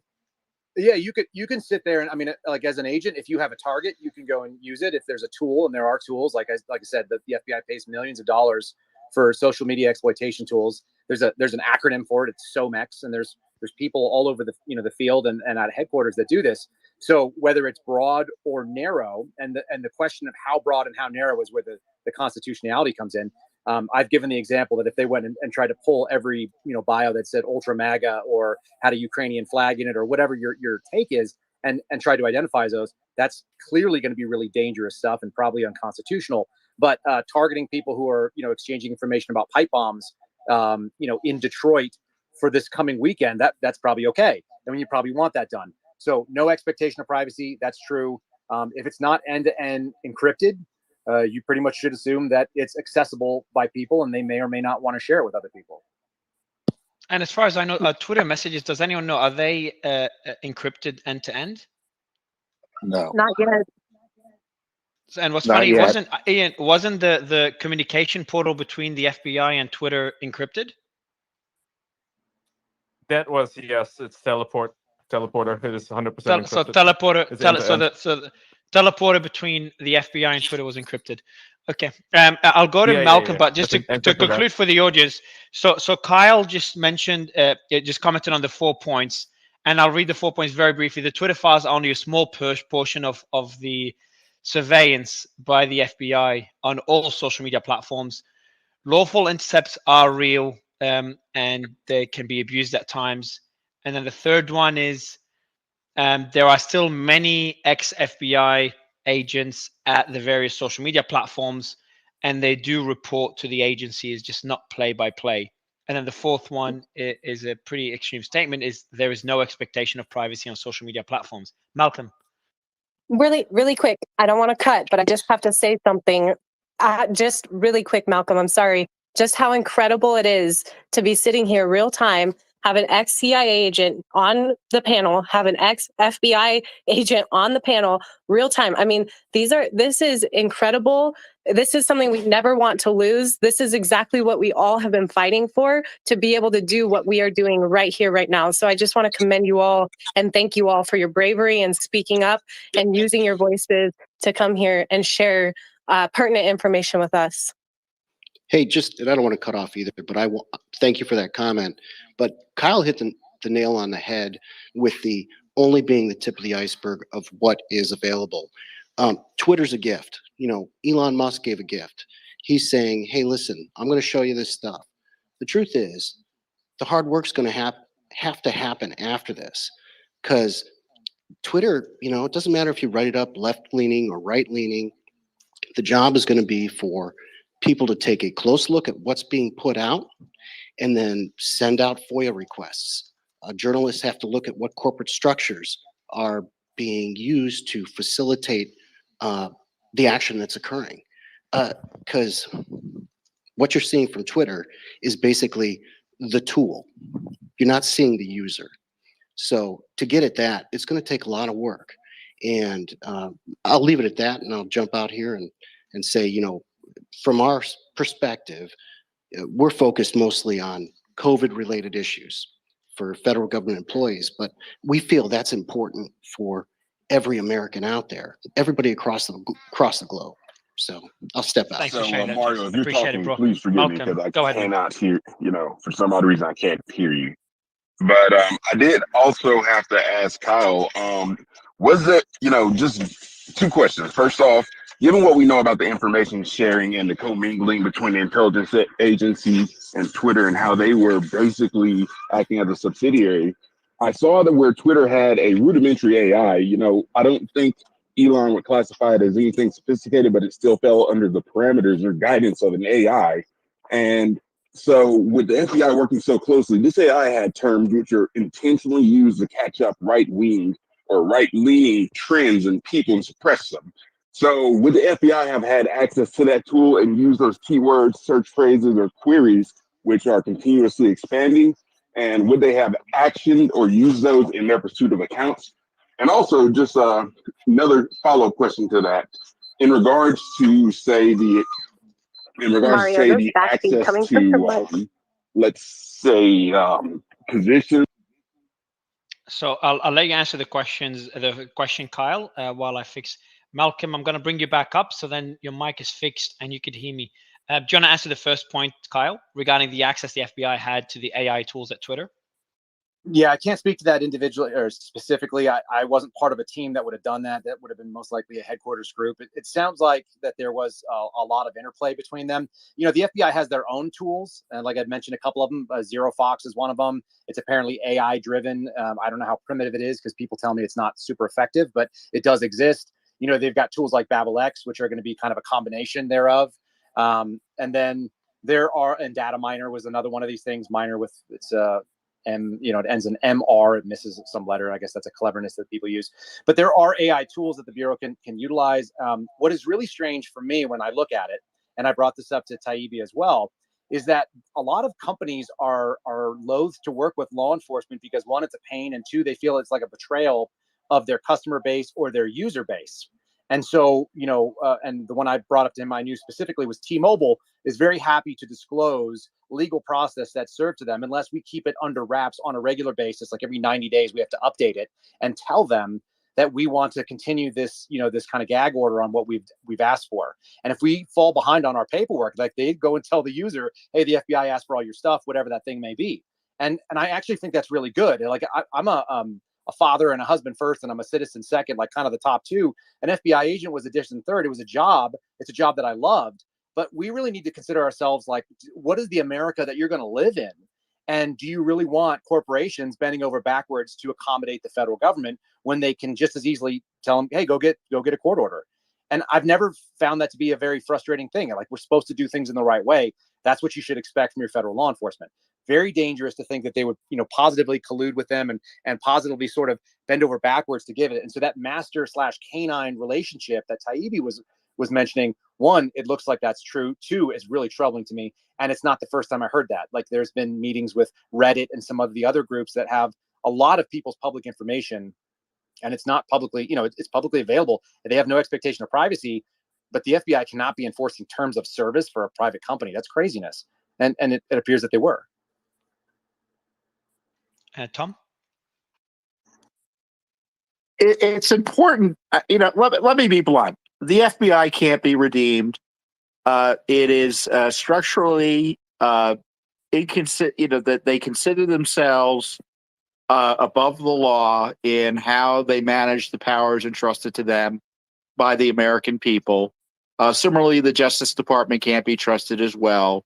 And so, that's the challenge we have. And for any whistleblower, Judicial Watch has been representing whistleblowers for decades, including folks from the FBI.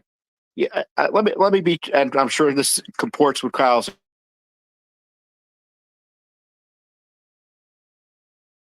experience. If of course I'm the lawyer, but I've got a little practical experience in how this goes. The decision a whistleblower has to make is, do I keep on working in the agency or do I leave? Because once they decide to do the right thing, they're out. Their career is destroyed. It's made impossible for them to continue to work there. So everyone who's there has made a compromise. I don't suggest it's an immoral compromise, but a compromise to continue working at an agency that they know is morally deficient and constitutionally at odds with the American people. So that's the challenge we have. And we're seeing evidence of this in the FBI's files here. This is petty, juvenile work by agents who are happy to be. Can you think of an easier job than to be looking at people's tweets and tattling on them to Twitter? Talk about a loser approach. And and I'll just end with this. One of my favorite FBI guys, former FBI guys, used to tell me and this is probably something everyone's heard some fashion or another, is that you've got big cases, big problems. Small cases, small problems. No cases, no problems.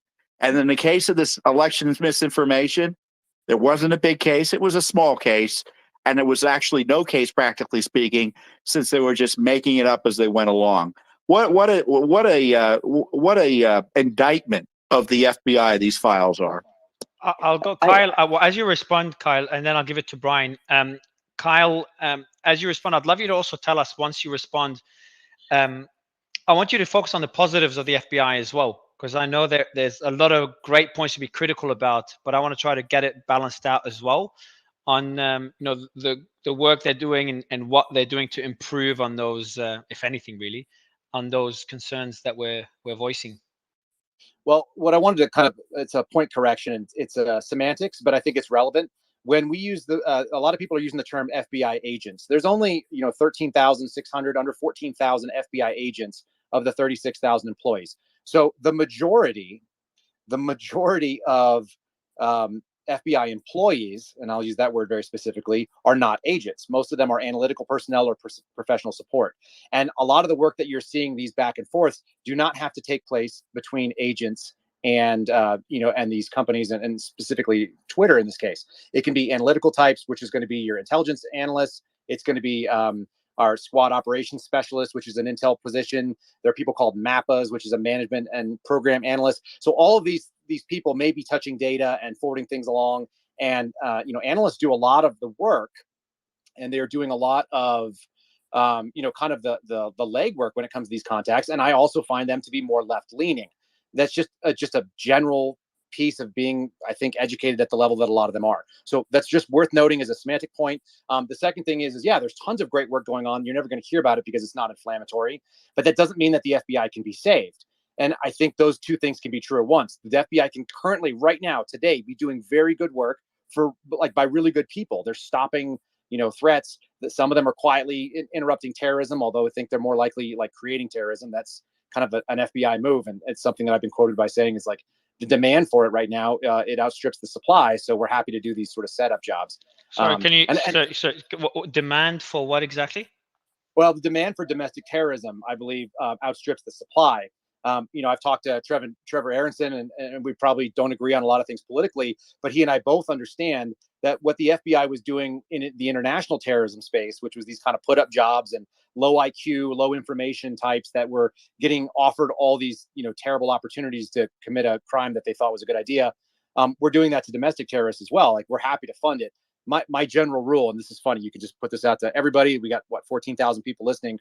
If somebody meets you and you've never met them before, and they want to co-sign or agree with all of your worst ideas, like whatever your terrible ideas are, and they agree with them, and not only that, but they have the money and the ability to help you make it happen for like exactly as much money as you have. Like, you want a suppressed Glock 19 handgun, and you got $618 in the bank, and they want $600. Like, that's not how much it costs. So, like, that's what the FBI does. We do these put up jobs where we're willing to, enable people who would never otherwise have the ability to execute a plan. And then, of course, they never did because the FBI stops them right away. So that's what that's we call the these people? We call them glowies. Yes. People do that at glowies. Yes, They Here's a glow. set you up. Yep. And they fed post too. That's what they're doing is fed posting. They put a piece of bait out there. You have some girl, and she's gonna say all the nice things that all these trad males, these incels, want to hear. They want to hear a woman say that. Oh yeah, women belong in the kitchen. So guess what? She's gonna echo every single thing that they, every little dumb point that they make, and then put them up to some bullshit, and then arrest them like 2 months later. Fun.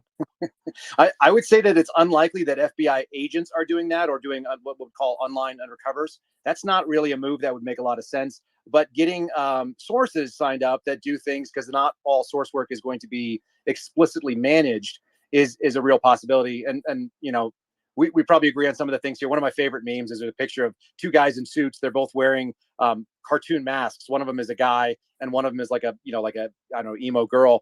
And it's like somewhere on the internet right now, an FBI agent is trying to convince a CIA agent to do a terrorism, and it's like, OMG, do a terrorism, and it makes me crack up. Like, that's totally plausible. I don't know that it's actually happening, but the idea, that the thought experiment that we are constantly doing this thing and kind of trolling the internet to find it tells us, one, how safe a country we live in, which is incredibly safe for the number of people we have, and then also, we've lost the focus on international terrorism in such ways because we started looking at, I think the mission creep happened, that we were looking at the Al Qaeda, we were looking at the ISIS types and the Al Shabaabs or whatever else, Islamic terrorism, and then we started looking at homegrown violent extremists. For those of you that follow that kind of thing, like HVE is the gateway. That's the people that are domestically born but foreign inspired. And then once you're looking at domestic terrorism, that is, even if it's foreign inspired, well, you might as well look at all domestic terrorism. And that's kind of where the FBI and DHS and some of these other agencies have gone. That's the danger, because where do you turn that off? Like, they're all looking for a mission. They're all looking to make their mission money creep. make Yeah. sense. Yeah. So I'll real. go quickly. So first, Ian, I've sent you a DM about a special guest that I'm trying to bring them in. So just check my WhatsApp. In the meantime, I'm going to go to Brian, Malcolm, and then Harrison. And then after that, Kyle, I want to kind of really end it by getting your final thoughts on, what else we can expect from Twitter files, and how much worse is it? Because you mentioned in one of the things, the other whistleblower mentioned, and you confirmed, is that this is barely the tip of the iceberg. So we'll touch on that at the end. And I see Mr. Gorka also put his hand up, so I'm going to bring up Sebastian. Brian, I know you tried to unmute earlier, so I'll give you the mic when I interrupted you. Yeah. Malcolm's been trying to speak for a while as well. Yeah, so I got Brian, and then right after Malcolm, because I know Malcolm had issues before. Hopefully he can hear me now. Brian, go ahead, and then we'll go Malcolm. I appreciate everybody's. I think it is a concern that the way Twitter is banning individuals, especially conservatives. But I also want to remind people that the FBI's aren't the bad guys. There's thousands of FBI agents out there protecting this country every day, and whether it's child predators or terrorism or a number of other things, I think that they easily get bad names, and it would be nice to have an FBI agent, a non-disgruntled FBI agent, on the show and let them weigh in as well. Because I think that over the course of the last 3 or 4 years, the FBI has taken a lot of heat, and those agents who are working tirelessly to protect this country, I don't think they get appreciated enough. So I think it's our responsibility not jump to conspiracy theories, find the facts, listen to the facts, and get all the information before really jumping onto something. Brian, are you So implying that Kyle is disgruntled? I'm just curious. I wouldn't say Kyle's disgruntled. I think he left the FBI on terms that I don't think him or the FBI are happy about. So I mean, I guess you could say that he might have biases, like we all have biases. Kyle, maybe you want to respond quickly to that one before we move on to the next question. Sure. I mean, I'm probably friends with more FBI agents than any of you all, and I think there are a lot of them really great. So I have no beef with saying that. I think that's 100% true. And even the people that are great agents. Can you hear me? Just a minute, Sebastian. Yeah. So we'll go. I think, and I tried to balance it out as well. I think, Brian, you made a really good point. I'm glad you did. True. Sebastian's just facing technical issues. And I think I tried to balance that out as well, Brian. By the answers, I feel like he's been pretty objective, but it's a valid point to mention. Sorry, Tara, your mic is crazy. All right, so Kyle, I'm gonna go to Tara. We can't hear you at all. Your mic is sorry. Kyle was in the middle of responding. Oh shit, I can't hear him. Kyle, was he talking and I interrupted? Sebastian. You tell me. Yes. So go. Can you finish what you were saying, Kyle? Still can't hear. Yeah, absolutely. Can you fix it? Even FBI agents who are doing good work and are great people, there's no question that they exist. Like I said, I have probably more friends in the FBI than any of you all. The odds are pretty high, and I respect them and I respect what they do. If we got together and have a beer, all we do is talk about what's wrong with the FBI. That's the most common thing that two FBI agents, or if you got 5 together, then you're going to be fighting to get your word in, because everybody knows what's wrong with it internally. And that's not to say that they're not pleased with the things that they're involved in. It's just the greater organization as a kind of an entity. It's unruly, and it's not the individual great work. So you can have two things be true at once. The FBI can be very, very, sort of corrupted and broken in a lot of ways, and still be, just being kept on the right track barely by good people. So that's all I would say. Malcolm, I know you've been trying to speak for a while. Yeah, it seems everybody's getting bit by technical bugs.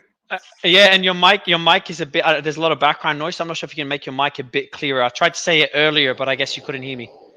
If you have the best is to unplug your Bluetooth. Also, Mario, when you leave your mic open, there's a lot of backfeed coming from your mic. Okay. I'll try to fix that now. All right, go ahead, Malcolm. Take number 2. Can you hear me all right? First off. No, bro, it's a lot worse. Oh, so we'll go to Tom, Malcolm, and then you're right. Well, you're right after, I promise. As soon as you fix your mic, Tom, I'll let you go, and then we'll go to Malcolm, and then we'll kind of end it with Harrison. Well, I was going to make some closing remarks. I don't know if you were at that stage yet. So yeah, maybe I'll give you the final. Yeah, I'll give you the final remarks after Harrison and Malcolm ask their questions. Okay, Malcolm, is your mic good? I'll wait. Thanks a lot, Tom. Malcolm, how's your mic now? All right, we're going to give it one more try. I turned the Bluetooth off. It's good now, bro. It's good now. It's good. Man, I'm telling you, we all getting hit by the technical bug today. First, I gave it to Gorka and whatnot. It's more contagious than COVID. But honestly, I think it's a little unfair what Brian is saying, about disgruntled or non-disgruntled, because in the business world, we have something where it's like, if you really want to get the truest view of a company, get somebody that's on the way out or that's left the company, because they can usually look at it with full perspective and sober eyes. So I like what Kyle says, because he's seen the good, he's seen the bad, but he's not disillusioned, but he's also not looking at it with rose-colored glasses trying to say, oh, this is okay. The FBI is perfect, and I just got to stick with it. So I think Kyle's accounts, number one, are extremely reliable.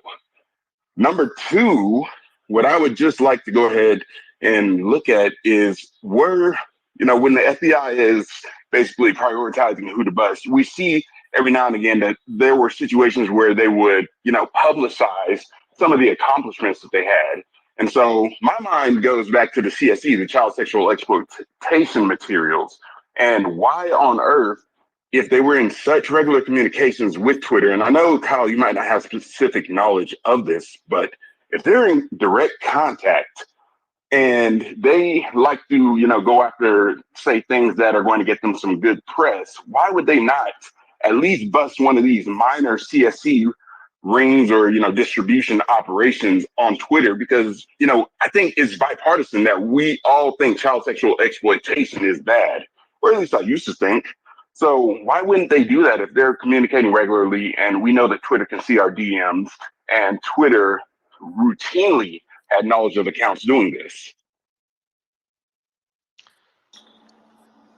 So my response to that, first of all, I don't have any special information about what Twitter was doing on their end. And I think that's really where the question has to be, right? It's what was Twitter's ability? Why were they shielding people if they were? Why was it so successful? It sounds like it's been more successful. I will tell you this: the people in the FBI that work on what we call violent crimes against children, or VCAC, they are among the most passionate and maybe like almost zealots for that type of work, because you can't be part of it and just be. It's not an everyday job for them. It's a passion. It's a drive. These people like put in their heart and soul into it. Everybody I know that's ever worked it, every time you get it, it's about as the most righteous work that you can do in the FBI, but it's not necessarily the most valuable or the most promotable. And so that's a culture problem for the Bureau, I think. Everybody I know that's worked it, and I'm friends with a number of folks. One of my buddies, my Quantico roommate, spent 8 years as an analyst at the Lithicum facility, which does nothing but dark web analysis and trying to hunt these things down. They are wildly passionate about doing it, and that is one of the great things the FBI could do. It should have been the thing that they spent all their time doing. And in my opinion, instead of doing like the January 6th, I'd love to see the 9/11 type exercise executed on child sexual predators, because I'm a father. I got 3 kids under the age of 6 years old. So like those people are evil to me, and I would put everything I have into it. You'd never send me home. But that's not the way the FBI works, and I'd love to know why Twitter didn't do it. That's really the real question for me. Mario, quick point. Please do. So I'm starting to get a little bit pissed off here because, I'm kind of fed up with listening to people like Krasenstein, who've never worked with the FBI, never worked in the FBI. Let's listen to the people like Kyle, who worked in there, served in the military, had the balls to become a whistleblower, or people like myself who've literally, before I went to the White House, trained thousands of agents, SOSs, and intelligence analysts who actually know the entity of which we are speaking. We're not sitting on the inside reading posts on Axios about this organization. And I want to quote what Kyle said on my radio show last week. There is a phrase inside the FBI. Why is the shield the agents carry so small? Because it is small in comparison to state and local law enforcement. It is a small Leo badge. And Kyle, what is the explanation? What did you say on my show? I think it's one of those apocryphal stories, but they always said that the badge is so small so that you can't hide behind it. Right. So listen to what Kyle just said. The badge is so small because you can't hide behind it, because you're the most powerful law enforcement agency, not in America, but in the world. And what have we witnessed in just the last few years? Let's be clear. Why do we have Kyle Serafin? Why do we have 24 whistleblowers? Because the FBI has become a political arm of one party. The FISA warrants. Do you know James Baker was the FISA guru at the DOJ? He's the guy that signed off on the secret warrants to spy on US citizens because they worked for the Trump campaign. We've got 24 FBI agents with loaded M4 rifles busting down the door of a pro-life preacher as his 7 children are screaming, "Why are you taking my daddy?" on a misdemeanor assault charge that was dismissed out of a local court 4 months previously. We've got the FBI using its tools with big tech to cancel people's accounts because they're what? Conservatives? Not because they're peddling child porn, not because they're working for Al-Shabaab or AQIP, but because they're pro-Trump. Let's be serious. The problem is politicized law enforcement and not a couple of bad apples. I told you the story 3 weeks ago from the Holy Land. 7 weeks in the Trump administration, I've requested 3 FBI agents detailed to me who I had trained previously. And I was told off the record by a senior person, Seb, you're not getting those detailees to the West Wing because the 7th floor of the Hoover building looks at this administration and this president as the enemy. That way lies perdition. When you have an actress like Gina Carano have the balls to say on Instagram, hey, you know what? The death camps Auschwitz didn't start overnight. It began with the dehumanization of the other, of your neighbor. That's what we have in America today. So let's get serious. The big issue, and Carl can talk to this, is that after 9/11, Bush told Mueller that you are no longer a law enforcement agency. He said it at Camp David. You are now an intelligence agency. That's why the email addresses of every FBI agent ends in what? Kyle, tell them what 2 letters the FBI email system ends with. Yeah, sure. It's at IC for intelligencecommunity.fbi.gov. They've made it easier, so they reclassify that. But that's the first lesson I got at Quantico. They were like, "You're part of the intelligence community now," and I'm sitting here thinking, "Well, I don't remember signing up to do that." Like, there's something very silly about walking around DC when every single surveillance report. This is just what I saw with my eyes walking around on the street, and I write it down, and suddenly it gets stamped with a secret classification, secret and no foreign. So I used to joke with people and tell people I was a secret agent for the FBI, not a special agent, because everything I wrote said secret on it. And that's kind of crazy. And I didn't do anything that was related to crime. The minute if somebody even alleged that my subjects were involved in a federal crime, somebody else took it. So there's entire swaths of the FBI that are not involved in criminal activity at all, as in investigating criminal activity. They're 100% focused on information for its own sake and for the sake of maybe turning it into a more operational, intelligence gathering. That's not what a lot of people think. And if you don't know that, then now you do. Like, you have to understand that is a fundamental difference. And it happened, like you say, if the agency becomes an intelligence arm, the temperament is to fall into Leventi Berrier's description, also apocryphal, of the KGB. Show me the man, and I will show you the crime. A law enforcement agency is meant to investigate crimes that have occurred or are about to occur. They're not supposed to collect intelligence about future crimes or potential crimes or crimes my political adversary may commit. And that's what the FBI has sadly become. Sorry, for the record, you don't had know to be if said. you don't know if they've done that though. You don't know what they were What the investigating. hell are you talking about? Are you shitting me? Are you shitting me? What did they do with Mike Flynn? What did they do with? I want to go quickly. Sorry, if you don't mind, Brian and Sebastian, just 2 seconds. So I want to just introduce Congressman Thomas. Congressman, appreciate you coming on stage. Okay, is my mic on? It is. Is that you've been on Spaces before? Is that your first time? This will be the first time I've ever spoken in this space. It's the first time for many, including Sebastian next to you. I'm not sure about Tom as well. So I appreciate you being here. Well, let me just say, you hear enough hot air from politicians all the time. So I just want to let you know I'm here to listen. And the FBI was created by Congress. The FBI is funded by Congress. If there's any oversight that will happen on the FBI or DOJ, ATF, it will come from the Judiciary Committee. And that's the committee that I'll be serving on for the next 2 years. Awesome. So I'm here to listen to you all. I think maybe some of you saw where I put Merrick Garland on the spot and I made him watch a couple minutes of Ray Epps. I saw it. This is their worst nightmare, that I will be able to confront them for the next 2 years with the truth. And we will have people from the highest levels in front of our committee. And there is no mute on my microphone for 5 minutes. And they are they're going to be called to answer our questions. So if you all have questions, please engage me on Twitter. I'll be here in your spaces when I can. I found the Twitter files deeply disturbing. I've read them all, every one painfully, sometimes waiting 10 minutes for the next one with the rest of you. And I'll end it there and just say, if you have ideas, please send them to me, and my DMs are open. I appreciate being here, Congressman. I do have, if you don't mind, ask you one question, because I know you said you prefer to be listening. Absolutely. But I'd love your take on the files so far. I know you said they're deeply disturbing. We did hear Kyle saying that Kyle and one other whistleblower. So the other whistleblower said that this is barely the tip of the iceberg, and Kyle confirmed that point. Would love your take on it. Well, I know it's sort of a cliche now on Twitter, but in a closed door meeting, I told the rest of the Judiciary Committee that Elon has bought a crime scene, and they seem to agree with me. And what we need to do, listen, the Twitter files are actually a roadmap for the subpoenas and the requests for information and the interviews that we need to do in Congress.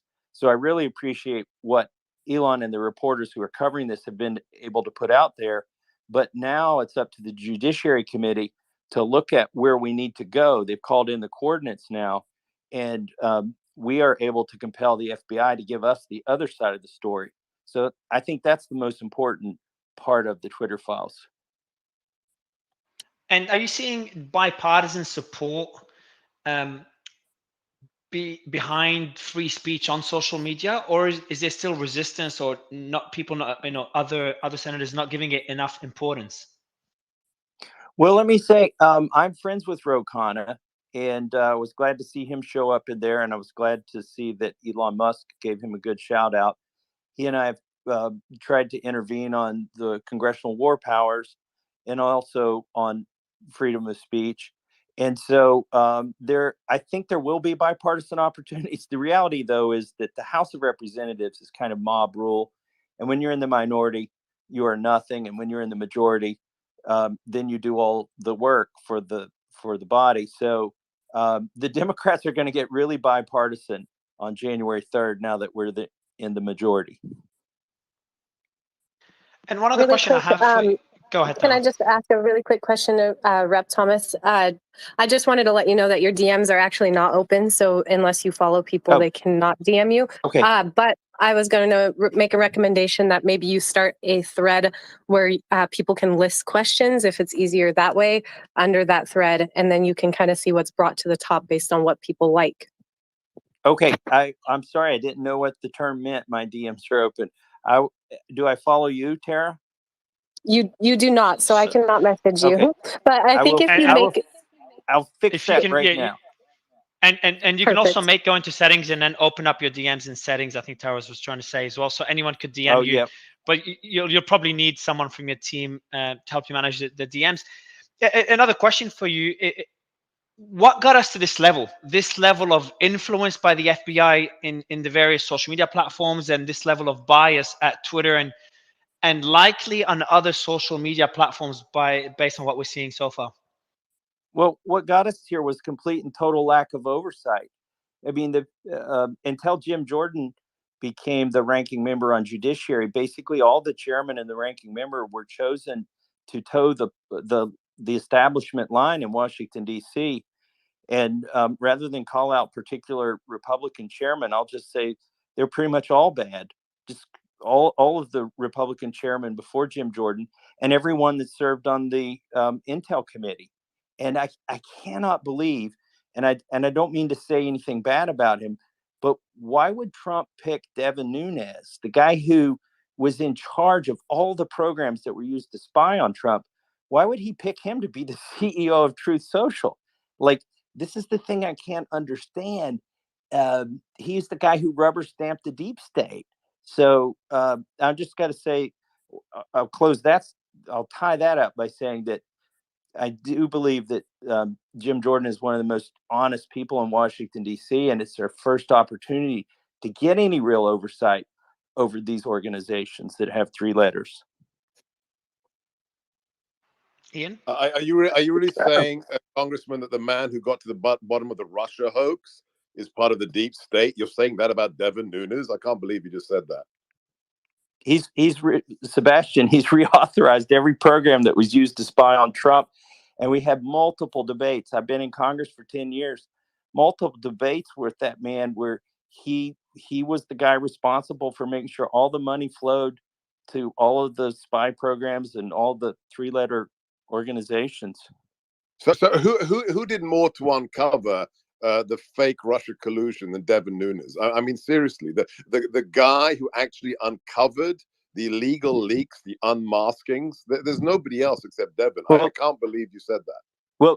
Well, maybe he's done something redeemable, but I was in the skiff with all the folks in the pre-impeachment. Remember, they put I think it was the Intel committee and our oversight committee in the skiff, and I was down there with Jim Jordan, and I think it was Devin Nunes, but the other chairman was so reluctant to do anything that was basically Jim Jordan. when we had the same Jim Jordan hasn't said anything about the J6 prisoners for 2 years. That Jim Jordan, come on, Brian. Well, we had Lieutenant Colonel Vendeman there, and I don't know. I maybe he's done something redeeming. They all do something redeeming every now and then. Lindsey Graham and Mitch McConnell all do something redeeming, but even putting Devin in the same sentence as Mitch McConnell and Lindsey's a bad oh joke. gosh, There's one person who put his balls on the line to uncover Russian collusion, and it was Devin Nunes and Kash Patel. Come on, you know that. Well, give him credit for that. I'll not take any of that away from him. But he called Justin Amash Al Qaeda's best friend in Congress when Justin Amash tried to do something about the FISA programs, the 215 and the 702. This is Tom Fitton, Congressman Massey. A question for you on Trump's presentation last, I guess it was yesterday, not the NFTs, which seemed to work out well for him, but the free speech reforms he was suggesting from that he would instill or implement if he were elected again. What struck me about a lot of it, some of which seemed pretty good to me, is that we don't have to wait for him to be in office for something to be done if Congress wanted to get it done.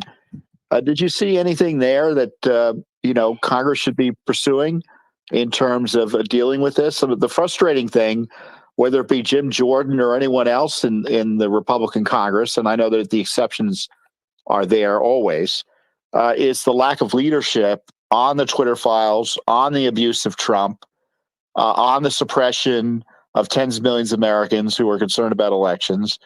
And it seems to me Trump has given a roadmap for Congress, a Republican House, to do something about it in the next year. Did you take a look at that directly? And what's your general thinking about what should be done on this censorship issue from your perspective, which tends to be a bit more iconoclastic than other Republicans, I admit, but you think carefully about it? Well, I mean, my big disappointment was it, and I advocated for this very heavily in the last few days of the Trump administration, was that Julian Assange wasn't pardoned and Ross Ulbricht's sentence wasn't commuted, and that that those things didn't happen. I did not see Trump's latest thing, so I can't specifically speak to that. But if you had some other question, I'd answer it. Okay. So I got a Well, question. he was essentially calling for banning on government from, communicating, censoring Americans. Amen. Defunding this disinformation activity that we've been complaining about. It's been exposed. That type of restriction on government activity. One thing we've learned is that the government's got to be censored. That's for sure. Yeah, and amen. And by the way, Tom, hats off to your organization. You basically are usually in front of the oversight committee when I was on the oversight committee, because you guys have a path to through the courts to getting those documents through FOIA, and they just stonewall us in the House. We have to be able to cut their funding. That's the only thing that will compel them to come before our committee and to give us the documents that we need. Otherwise, you'll get them quicker than we can get them, but we could get them in 3 hours if we would tell them with a credible threat of cutting their funding. So that's what we've got to do. You think there's going to be a change in approach in terms of documents for the next Congress?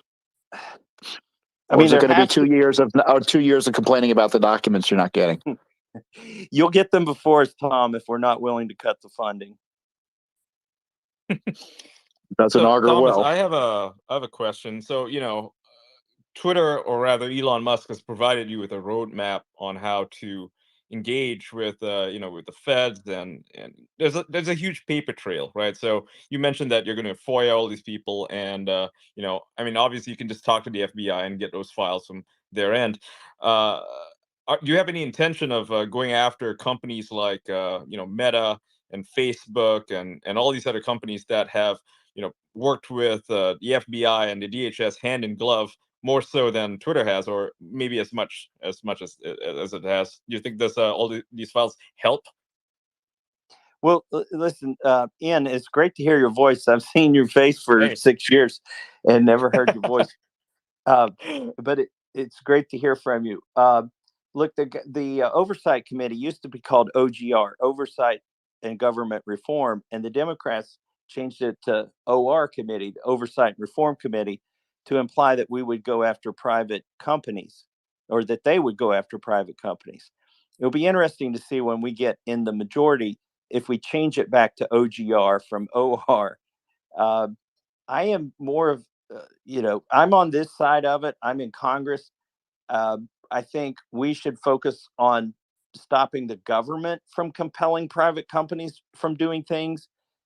If we can get to it from our end instead of trying to compel companies to testify, I'm always uncomfortable when we call these CEOs in and put them on the map when in fact it's the government that's using the force of the gun to get them to do these things.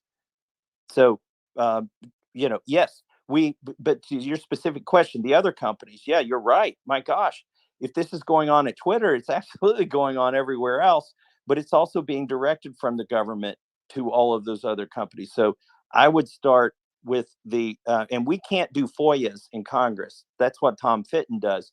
We should have more power. Sadly, if we're not willing to cut their funding, but we should go after all of the communications from FBI, DOJ to Meta, Facebook, Google, whatever. Thank you. Thanks. That answers my question. Thank you. Tom, you've got your hand up? I don't. Thank you. I appreciate it. Any other questions, Kyle? Oh yeah, you've had your hand up for a while, Kyle. By the way, just before you ask your Kyle, Thomas, just really appreciate your time on the space. I know you've got limited time. Kyle, the mic is yours. Sorry, go ahead. The first thing they tell you when you get elected is don't do your own social media, and that's the first rule I ignored. So I'm glad you ignored it. Indeed. Hey, too. Congressman, I've got a request, something for you guys to consider on the Judiciary Committee, and I wish you guys would kind of take it to heart and see if it's something you can do. When you bring people like Chris Wray, Director Chris Wray, or you bring in the Attorney General, they have a literal army of people behind them that are willing to go do anything that they ask when it comes to information in real time. And so the answer, I'm not familiar with that situation, which is what is very commonly seen. That's what I see when I watch these hearings. Director Wray will weasel out, and I'll use that word very specifically. He runs away from answering difficult questions and then answers something on the same topic that someone that's maybe more ideologically aligned with him right afterwards. If you can put him to the spot and have him send one of the dozens of minions, they've got a whole group of people standing behind him there that'll go get that information. They can bring it to him in real time, and he can wait. He works for us, the people, and I would love to see him put on the spot and told to go and gather that information right now. Not we'll send you a letter, not we'll look it up and let you know later, not we'll wonder if our lawyers will approve us giving it to you. Like right now, because he can do that and he has the ability to do that. And there are dozens of people in the FBI that would jump at the opportunity to bringing the director exactly what he wants in that moment. So I'd love to see you guys put him to the fire like that and have him do his job in real oversight, if that's possible. Oh, that's a great idea. And I've wondered what kind of comebacks I could have to those sort of, well, it's not our policy to provide that. If you go back and watch when I asked Merrick Garland about how many assets or agents of the federal government were present on January 6th, he says it's not our policy to comment on ongoing investigations. And I said, I'm not talking about specific investigation. So the question is, what do you say when they get to the end of that? I think the next time I'm going to say it, when they say it's our policy not to comment, I'll say it's my policy to introduce articles of impeachment, or it's my policy to cut your funding before you get back to the office. Right. If you don't answer this question. And Congressman, with all due respect, too, those policies are developed by who? Because they're developed by the AG and the FBI director. So I have to fly on an FBI jet by policy. That's one decision of his away from no longer being a policy. And it's the same situation about commenting on active investigations. Those policies are, they are at the pleasure of the Attorney General and or the FBI director. They're internal policies. Those are not laws or rules that have to be followed. They can change them with the stroke of a pen. So I would encourage them to make better policies for transparency for the American people, because I want to see it on all ends. Like I don't want anybody getting away with this kind of cover up. Oh, and that's a great point. But also, the oversight power of Congress is also above all of those policies, and they need to be told that. But when you're in the minority, which we have been for 4 years, you can't really make that stick. When you're in the majority, if Kevin McCarthy and Jim Jordan are willing to make that stick, we can make that stick. Congressman, do you have time for 2 last questions? Absolutely. I appreciate it. Harrison Wonderful. and Steve. Steve, you can have the mic first. Ian, do you have more questions as well? Congressman. Not at the moment. So Steve can go first. Steve, perfect. Thank you, Congressman. Firstly, thank you for spending time with us this evening. And secondly, I want to commend you for making a statement of support for Julian Assange. That's a cause very important to me and many others here. My question is, what is your thoughts on the revision of Section 230 to drastically curtail big tech platforms' power to restrict lawful speech? Yeah, that's a great question. Section 230, and I'm not passing the buck, I'm just telling you this. Section 230, it turns out, is under the oversight or in the jurisdiction of the Energy and Commerce Committee, not the Judiciary Committee. But we do have jurisdiction over the Bill of Rights, which includes the First Amendment, and also the courts and a lot of other things. So we could claim some jurisdiction there. I'm torn on this. I'm still listening. In the Judiciary Committee, we have the Antitrust Subcommittee. I begged not to be on that. It's complicated law, and I don't like the notion of government going in and telling private businesses what to do. So I'm not on the Antitrust Committee Subcommittee. But I think Section 230 was intended to protect the internet companies, the social media companies, if they allowed free speech, not to protect them when they curtail free speech. And so I had a robust debate about this with some people at Matt Kibbe's Christmas party in Washington, D.C. a couple days ago. He's the former CEO of FreedomWorks, and he's got his own thing, Free the People, but a robust group of free thinkers there. And so, if you have ideas, let me know. I don't have all the answers. That's actually why I was lurking on your space here, was to get some more answers. So you tell me what the answer is, Steve. I'm not quite sure at this time. Fortunately, hopefully, once you guys retain a majority again, you guys can start really moving forward on getting a kind of a digital free speech Bill of Rights together for us of some sort. One last question, Congressman. Why do you think, in your opinion, we saw so little results from the GOP in regards to protecting citizens' free speech as it relates to big tech when you guys were in power and in charge of both chambers during the first half of Trump's tenure? Oh, well, it's a complicated question and probably not enough time here to give it. But the chairman of the committees were selected for compliance and for sympathy with the groups that they were supposed to regulate. We have fellows that come over and serve in Congress from FBI, from the military. They serve on the various committees. I think that's backwards. I think we should send some fellows over to the executive branch from the legislative branch to help them out.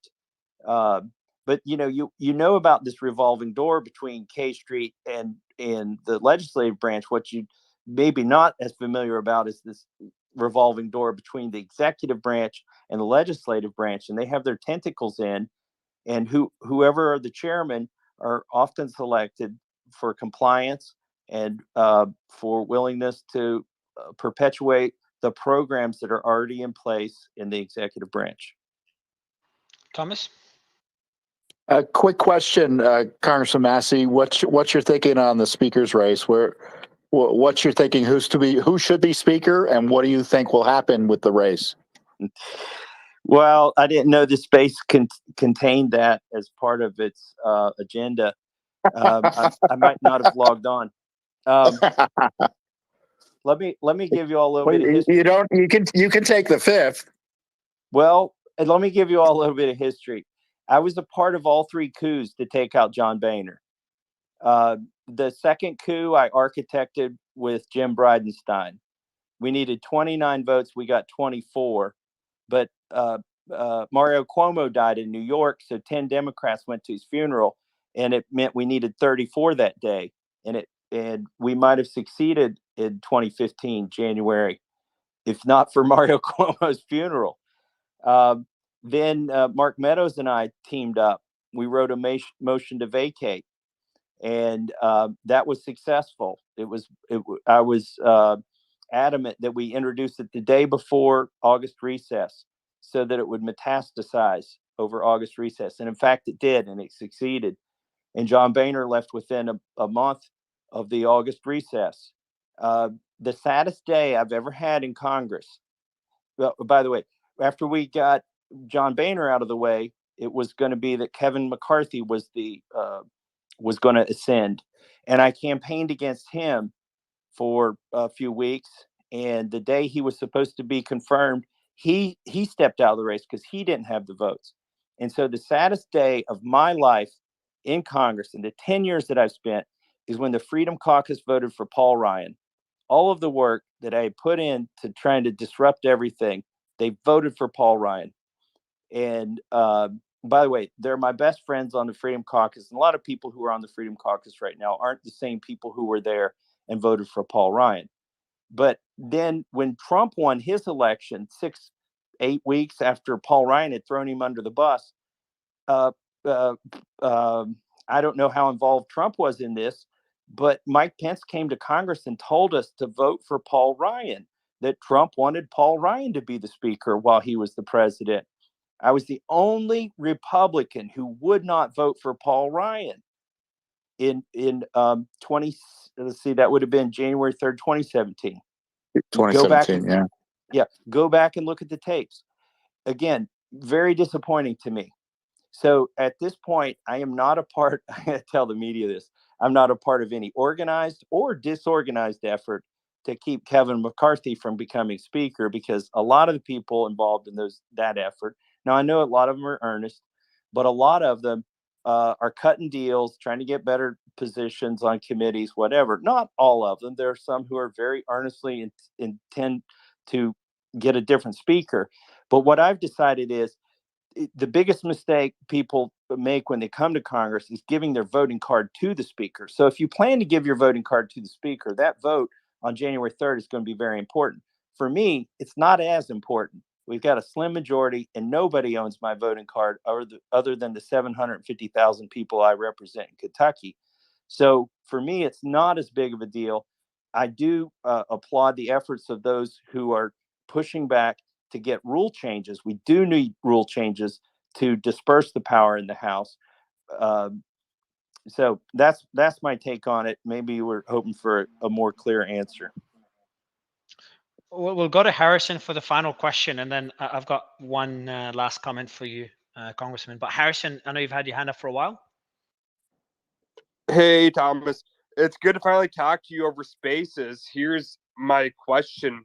So it always seems like we see members of Congress get up on camera, yell at CEOs or intelligence agency officials. Realistically, what's the best case scenario, and what are the punitive damages that you would like to see done against these groups that have harmed the American people? Well, okay, there's something I'm circulating in Congress right now, and it's catching on. It's called the Massey Plan. But let me motivate that before I go into it. The only real leverage we have in a split government is that the House of Representatives is constitutionally originates the spending bills. And so we have to, the only cudgel we have is to cut their spending. And the problem is when you do a giant omnibus, you can't get 218 people who have the spine to stare down a shutdown. And so what I've proposed is to take shutdown off the table, that on the first day that we get the majority, or maybe the second day, let's let all the speaker drama unfold, and whoever becomes speaker, let's say on January 4th, we pass a continuing resolution that funds the government at 95%. Okay, I hate continuing resolutions. I've never voted for one that's become law. But that continuing resolution wouldn't kick in until October 1st. So now we have 9 months to pass 12 separate bills. And this is where our power is, Harrison. We pass 12 separate bills. We fund the roads. We pay the soldiers. We open the national parks. We pay for NASA. And then on September 30th, my weaker colleagues won't be in a position where they either have to vote for a shutdown or vote for a big crap sandwich we call the omnibus. They'll be in a position where we've got a backstop that funds everything at 95%. So on October 1st, CNN, they would have to put a countdown clock that says 24 hours until the government is funded, or until the IRS is funded at 95%. I think my weaker colleagues can weather that storm. And by the way, so I know this is all inside baseball, and I hate that it's so technical, but that's the battle we have. We got to get to the funding. The only way you do the funding is through separate bills, and the only way you can do separate bills is to put this backstop in so that the Republicans don't get blamed for a shutdown. So, Congressman, I want to end it with a very broad question, a question I always ask a lot of our panelists. The country is extremely polarized, and it doesn't seem to be improving. And I'm curious to get your thoughts on this. Is that, and as openly as possible, is that even solvable, or is that just human nature, cognitive bias at its worst? Or is there something systematic that's causing this that we could improve on over the next decade or so? Well, let me first confirm what you've said. It has gotten more polarized in Congress, I do believe. I've been there 10 years. It's getting harder for me to work across the aisle. For instance, the Democrats refused to co-sponsor any bills of any of the 140 or 50 that voted not to certify the elections. They just outright refused to do it. And all the PAC organizations refused to fund any Republicans who had voted for that. So it has become more polarized.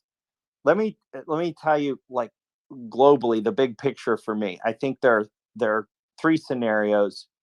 Let's just say they're all equally likely, the outcomes. One is that the most positive outcome is we somehow are able to turn this around in Congress. We get our crap together, and we start tackling the national debt, and we start doing everything that needs to be done to keep our country solvent. That I give that. Let's just randomly assign a 1/3 probability to that.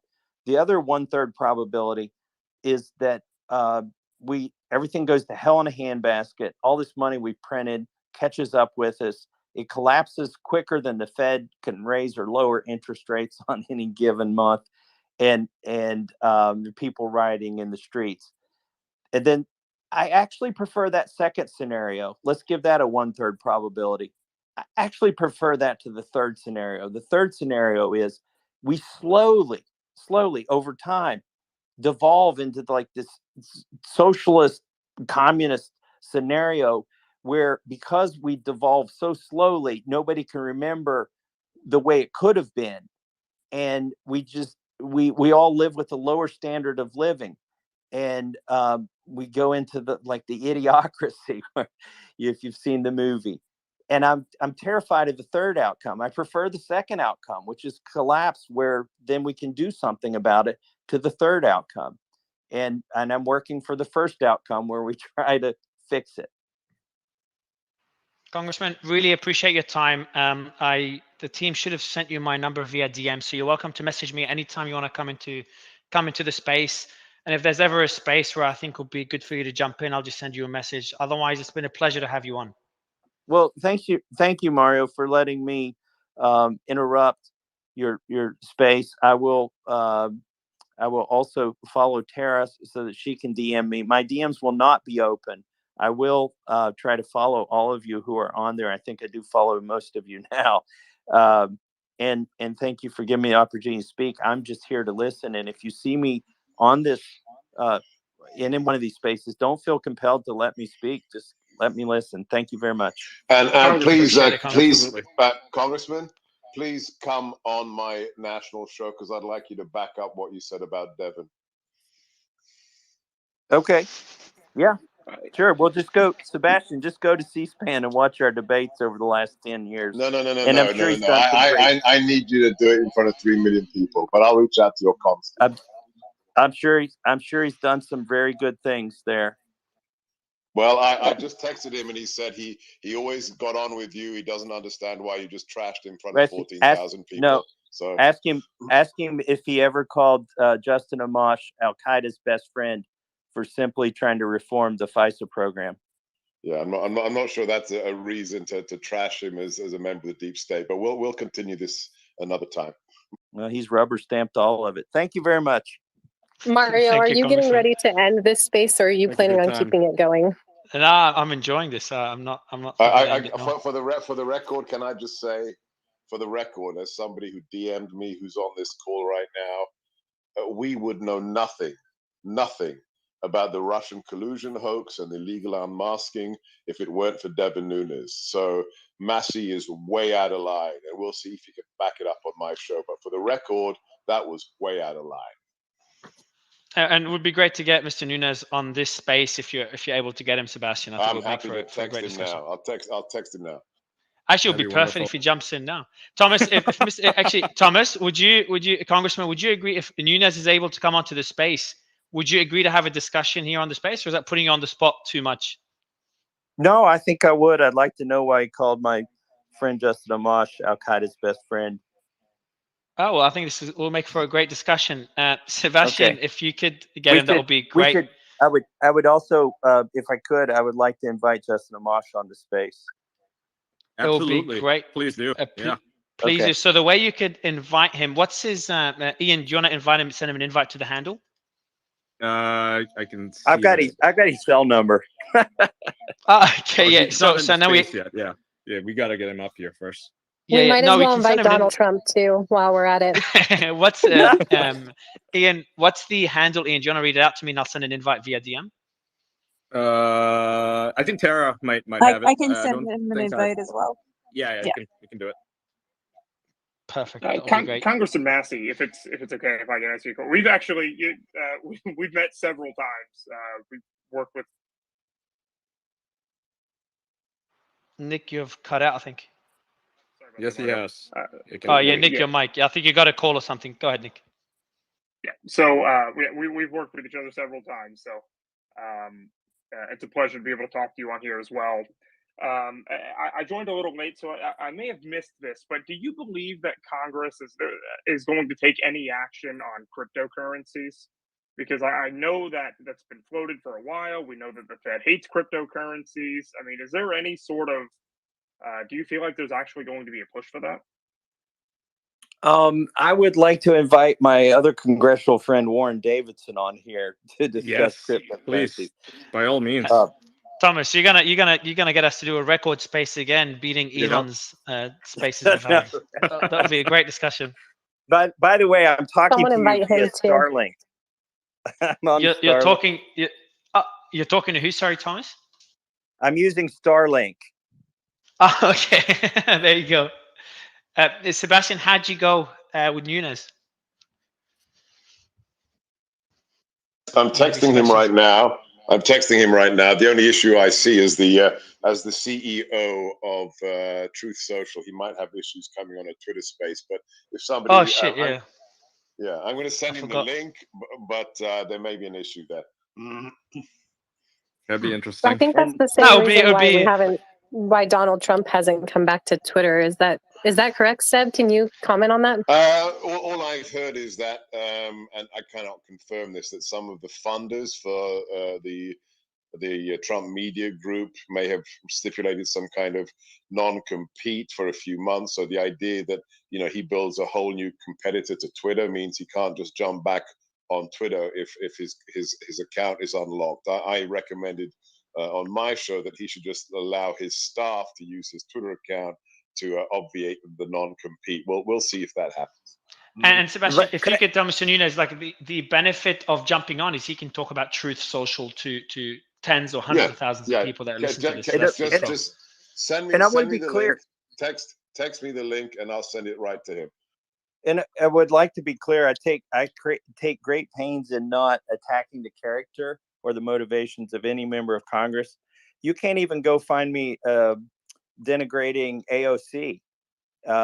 I just don't do it, with the exception. Well, you pretty much you threw him under the bus right now. I mean, you just basically said he's a rubber stamp for the IC. That's denigrating somebody who's former chairman of the Intelligence Committee. That it doesn't get much worse than that. I'm sorry, Thomas. Yep.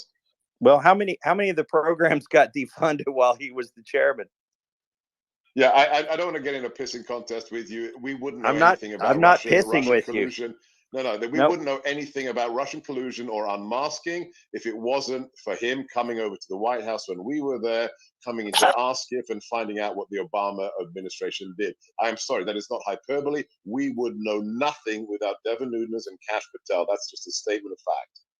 I'm very thankful to him for that. So, by the way, Sebastian, I'm going to send Devin now an invite. So if he checks his DMs, he'll see a DM from me with an invite to the space. He doesn't use his Twitter account. I'm texting him. I'm texting him on his if he makes an exception, that'll be pretty historical, and we'll make sure it's there's a return for an ROI for his time here. I think he can see the ROI. Okay, I've just sent him through the invite now. Perfect, it's gone through. Kyle, what are your thoughts? Kyle and Tom, what are your thoughts on the discussion so far? First of all, a lot of folks probably don't understand the complicated nature of the way the House operates and the insight on the leadership fight and the Speaker of the House that Congressman Massey gave us. And so, there's internal politics in the Republican Party that, are easily characterized or belittled, by both, conservatives and liberals. And it's always more complicated.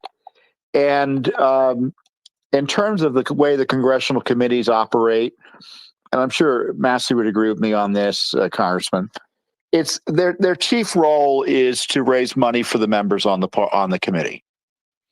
Now, to the degree there's oversight, it's incidental and accidental. I mean, some of the more, some of the committees like Armed Services and such, obviously, they've got significant responsibilities in terms of oversight and sometimes perform them admirably. But typically, members are there to raise money on the committees, and the committees are a vehicle for raising money for members of both parties. And so those members that reject that are almost always at a disadvantage vis-a-vis leadership and are punished as a result. Now, my view on Nunes is that he was not the typical leadership chairman. He was independent-minded. The debate about which authorities should be approved, is something I think that people of good faith can differ on. But there can be no doubt that it was to his professional detriment and over the objections of the leadership of the House that Nunes helped expose the corruption, the worst government corruption scandal in American history, the illicit targeting and abuse of President Trump. And so, whether you support Section 702 or whatever, or the FISA warrant process, to me, it's kind of a different matter, that becomes a policy debate as opposed to this core issue about how a republic is going to function. And Nunes was on the right side of it. And one of the reasons he's in the private sector is because he was in the right side of it. So that's my thinking about that debate. And, and also, I talked a little bit about Trump's agenda for reforming free speech. Everyone says, well, Congress isn't going to do anything. Well, they're certainly not going to do anything if they don't hear from people. So I would suggest that you don't have to support Trump. And I don't say this because I support or oppose his candidacy, but look to see what he said about reform, what he wants to do when he comes into office.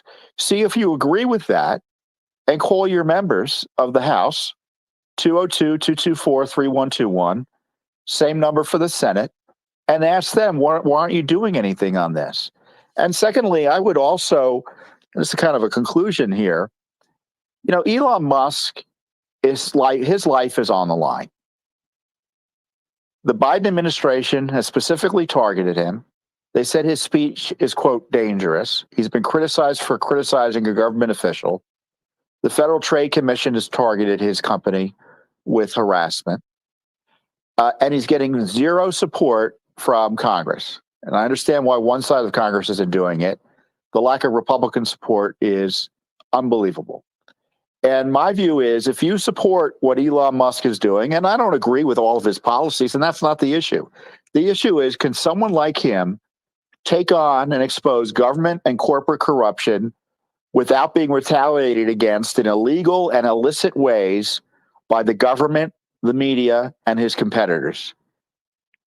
And what's going to be done to protect him from that retaliation? And if people are concerned about what's happening to Elon Musk, they should be, A, telling their friends and family about what's going on, B, telling their members of Congress what they expect them to do in terms of protecting him and making it an issue. Because if it's not an issue for the voters and people who are calling the offices, otherwise the members are going to avoid the issue as best as they're able for the reasons I discussed earlier. So, Congressman, you are a member of the, correct me if I'm wrong, the subcommittee on intellectual property and the internet. Is there anything that you believe that you guys would be able to do now that you are going to gain the majority to protect people like Elon? I don't know how we would do that within that committee. But if you have suggestions, I'm all ears. By the way, Congressman, I've invited Congressman Amash. So did he reply to you? Oh, I'm sorry. I'll text him right now. I didn't. I haven't Okay. texted. All good. All good. Yeah, I've just sent him an invite, and I know that Sebastian is messaging Devin, who I've sent an invite to as well.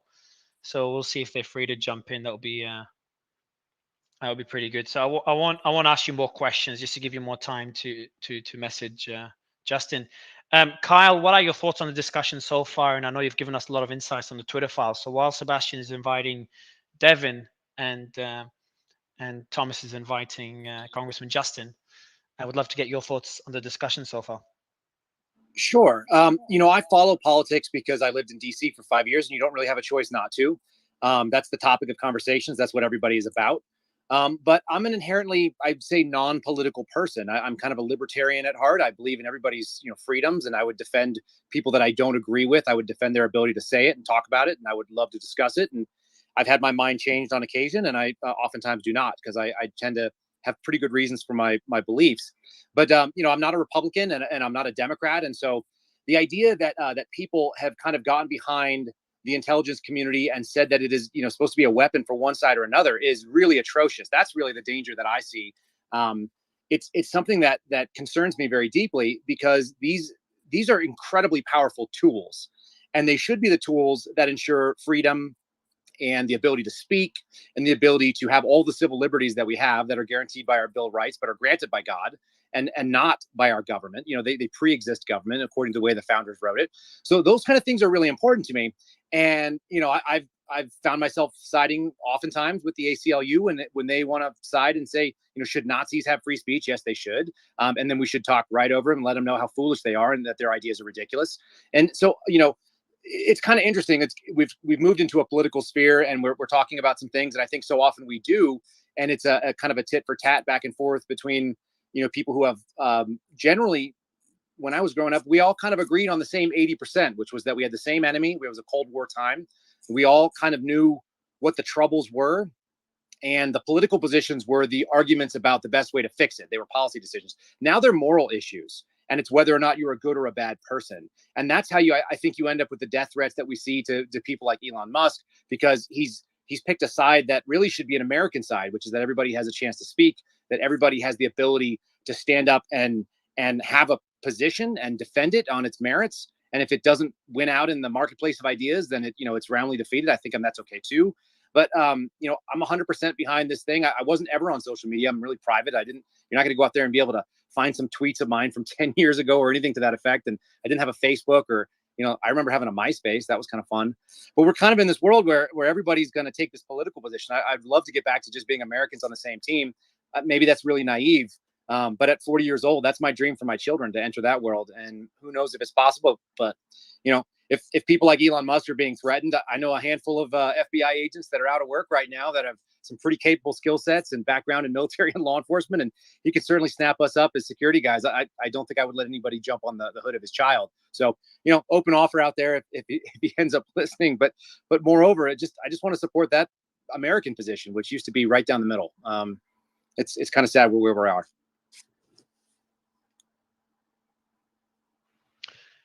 I was going to ask one more question. I was just messaging a few. We might have a surprise panelist jumping in, so I'll be behind the scenes. But Ian, go ahead, Congressman. Justin Amash is at dinner with his family, so he cannot join us.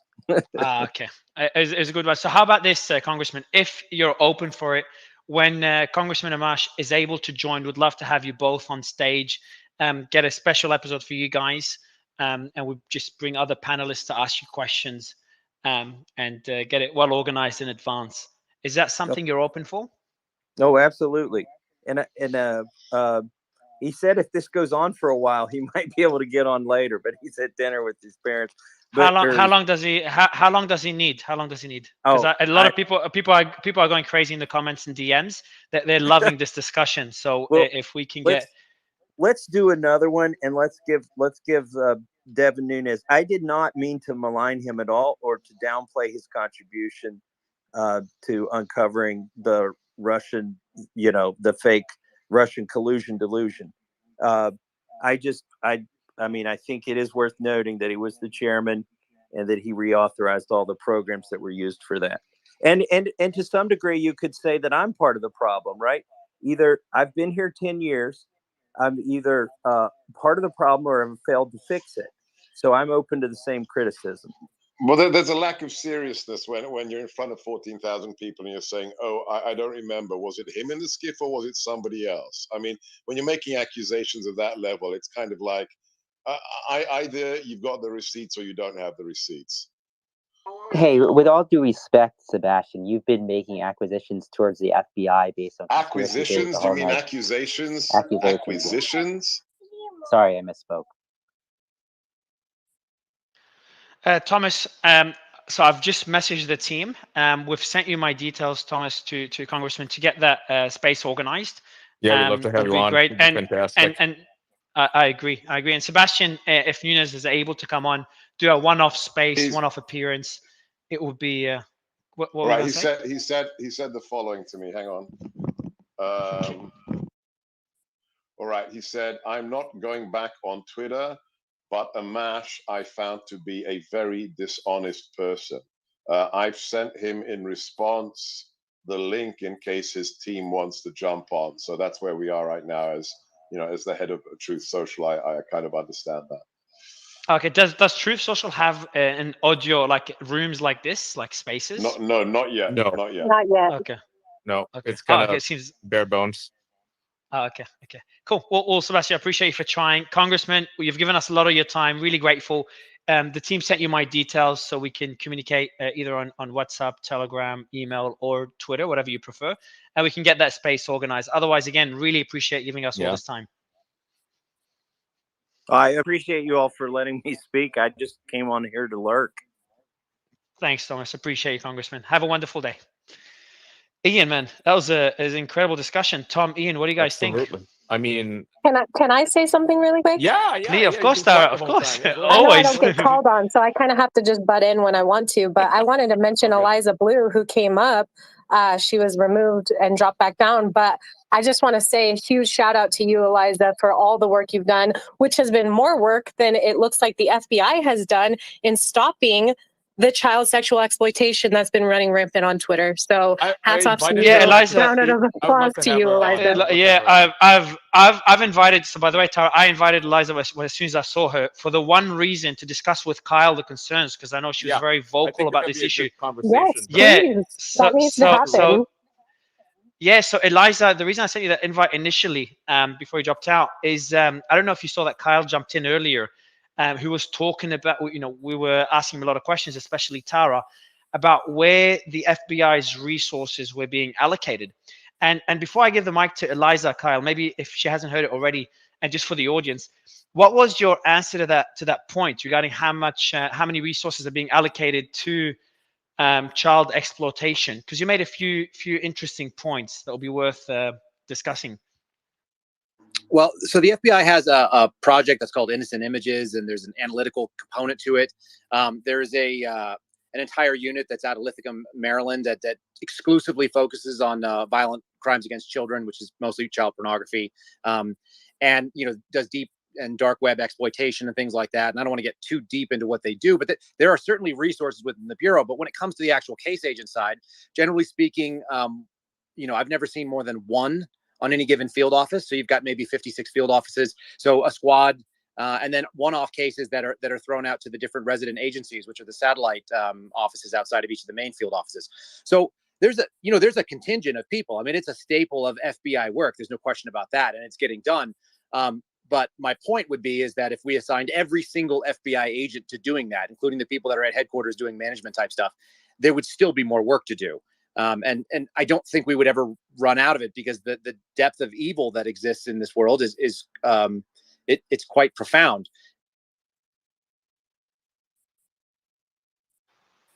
And so, we could spend every waking hour, and the FBI.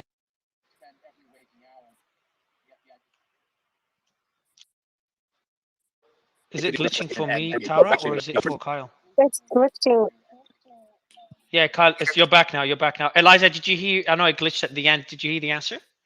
Yeah, I did hear the answer, and Kyle's completely correct. And I did want to speak about, thank you so much for having me on, by the way. And hello, everybody. My name's Eliza.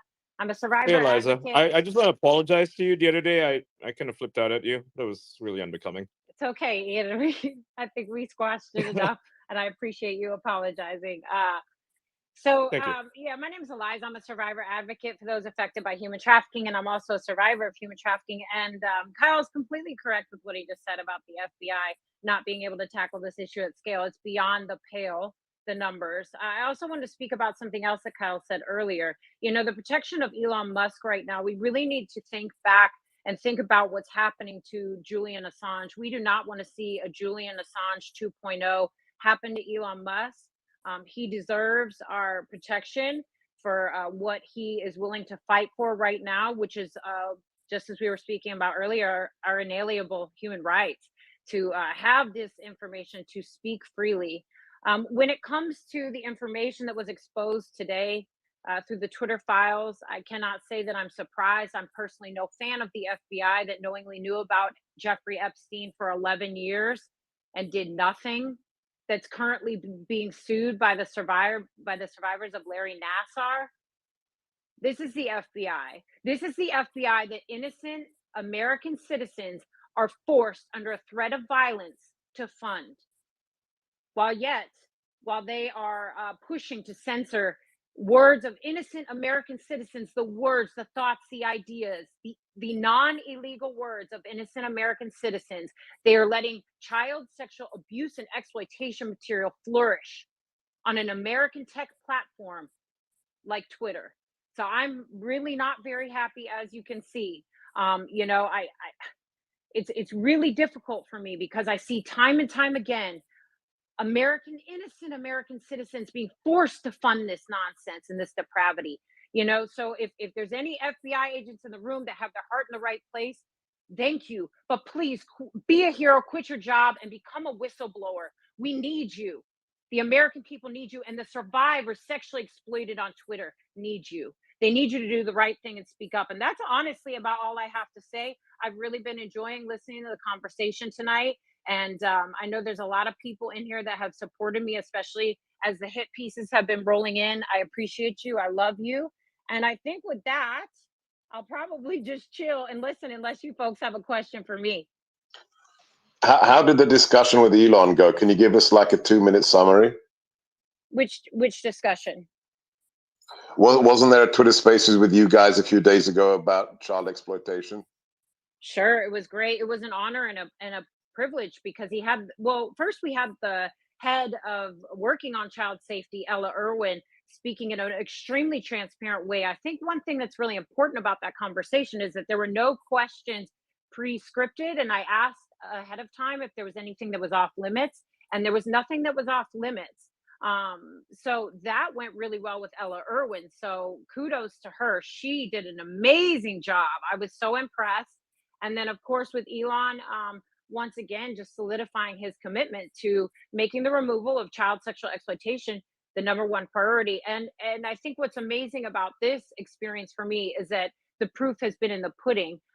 Twitter Safety has put out what they've been working on and the improvements made there. And then Andrea Strappa as well also spoke about the improvements that have been made under Twitter 2.0. So I think it went really well.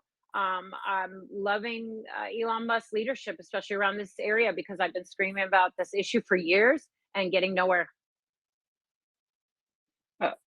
Eliza, thank you for what you do, by the way. I'm just curious, what do you think that the issue was before? Why were they so, why were you stonewalled? You know, people like you. I mean, it seems like based on what we know now, they did absolutely nothing. They put up a wall and ignored all of the CSE that was on the platform. Yeah, that's not factual. So Twitter did, by law, have to remove some child sexual abuse material and child sexual exploitation material, and their numbers do speak to that. So that's why I always say at scale when I'm speaking about this issue, because I did, in fact, remove some child sexual abuse material. You know, so that's, they just couldn't, they refused to remove it at scale. As far as why I was stonewalled or other folks like myself out here fighting this specific issue, this is a multifaceted, nuanced answer. I mean, you could see what they were focused on. They were focused on the censorship of words, thoughts, and ideas. Where Twitter really messed up is that they did a cost-benefit analysis, and I can say this with confidence without even knowing for it fully for a fact. Twitter did a cost-benefit analysis on the lives of minor survivors and decided that survivors would not band together and sue. They knew that survivors, these minor survivors from around the globe, would not try to receive justice. And they just thought, you know, that they could skirt by. And, you know, after the John Doe 1 and John Doe 2 case, you would have thought, a smart person would have thought that a sense of urgency and making this a priority would have been something that a platform would have done. But instead, they just didn't make the changes that they needed to. So they could have innovated around this issue at any time. And truthfully, what they really did was put innocent citizens' digital privacy rights on the chopping block and on the line. By refusing to address this issue at scale. They left it open for governments and nefarious entities, but specifically more or less governments from around the globe to step in and violate innocent citizens' digital privacy rights, like the Patriot Act 2.0 is kind of what we were looking at, and what we currently are looking at if the EU and specifically right now Australia gets their way. So it's no joke. This is high stakes game. And I wasn't down to play it. I kept fighting for these minor survivors, even when it felt like there was no hope. And I'm really grateful. I'm really, really grateful that I never stopped. Kyle, I wanted to go to you, Kyle. Your thoughts on Eliza's concern and why you think not enough was done. I know you talked about the FBI's limited resources, but I think Eliza had some critical points to make about, you know, the real, like, how much did the FBI really care about this problem, and then your thoughts about Twitter's lack of care on such a serious matter. Did you have any thoughts on this, Kyle? Kyle, you're muted. I'll DM Kyle. Tom? Eliza, Tom Fitton over at Judicial Watch. I can't say I followed the issue as closely as I probably should have, because it's just too unpleasant. And I think that's the challenge you have, as you know more than any of us do. I want to highlight what the point you made about protecting Elon Musk.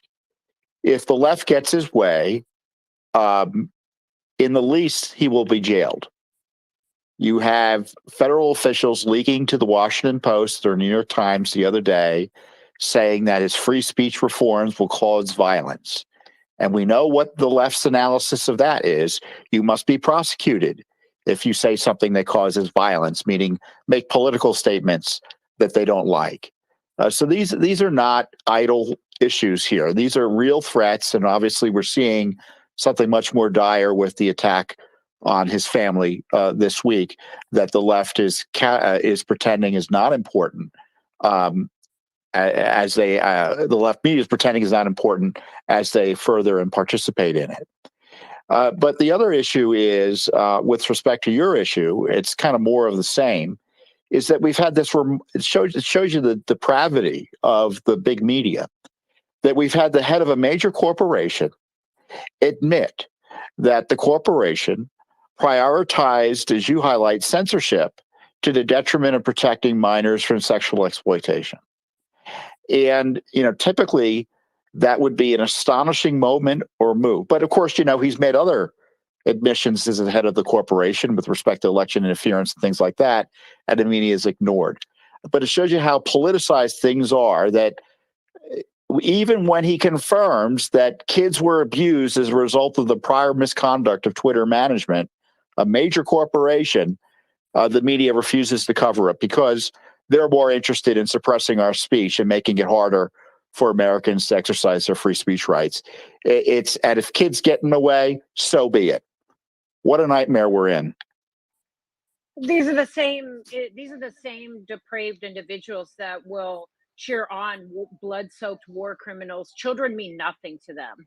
So what are we really talking about here? We've seen time and time again that their human life is of no consequence to them, and children's lives are of no consequence to them. So would it come as a surprise that the corporate media is willing to sweep minor sexually abused victims under the rug? It doesn't come as a surprise to me, but I've known the game. I've seen the game. I've seen it play out a million times. And to make it 10 times worse, the corporate press decided to attack me as a survivor for serving Elon in this way to the best of my ability. It's really, really sick, and it's really depraved, and I think it speaks volumes. I truly do. It was one thing for them to ignore the issue while I was screaming out here for so long.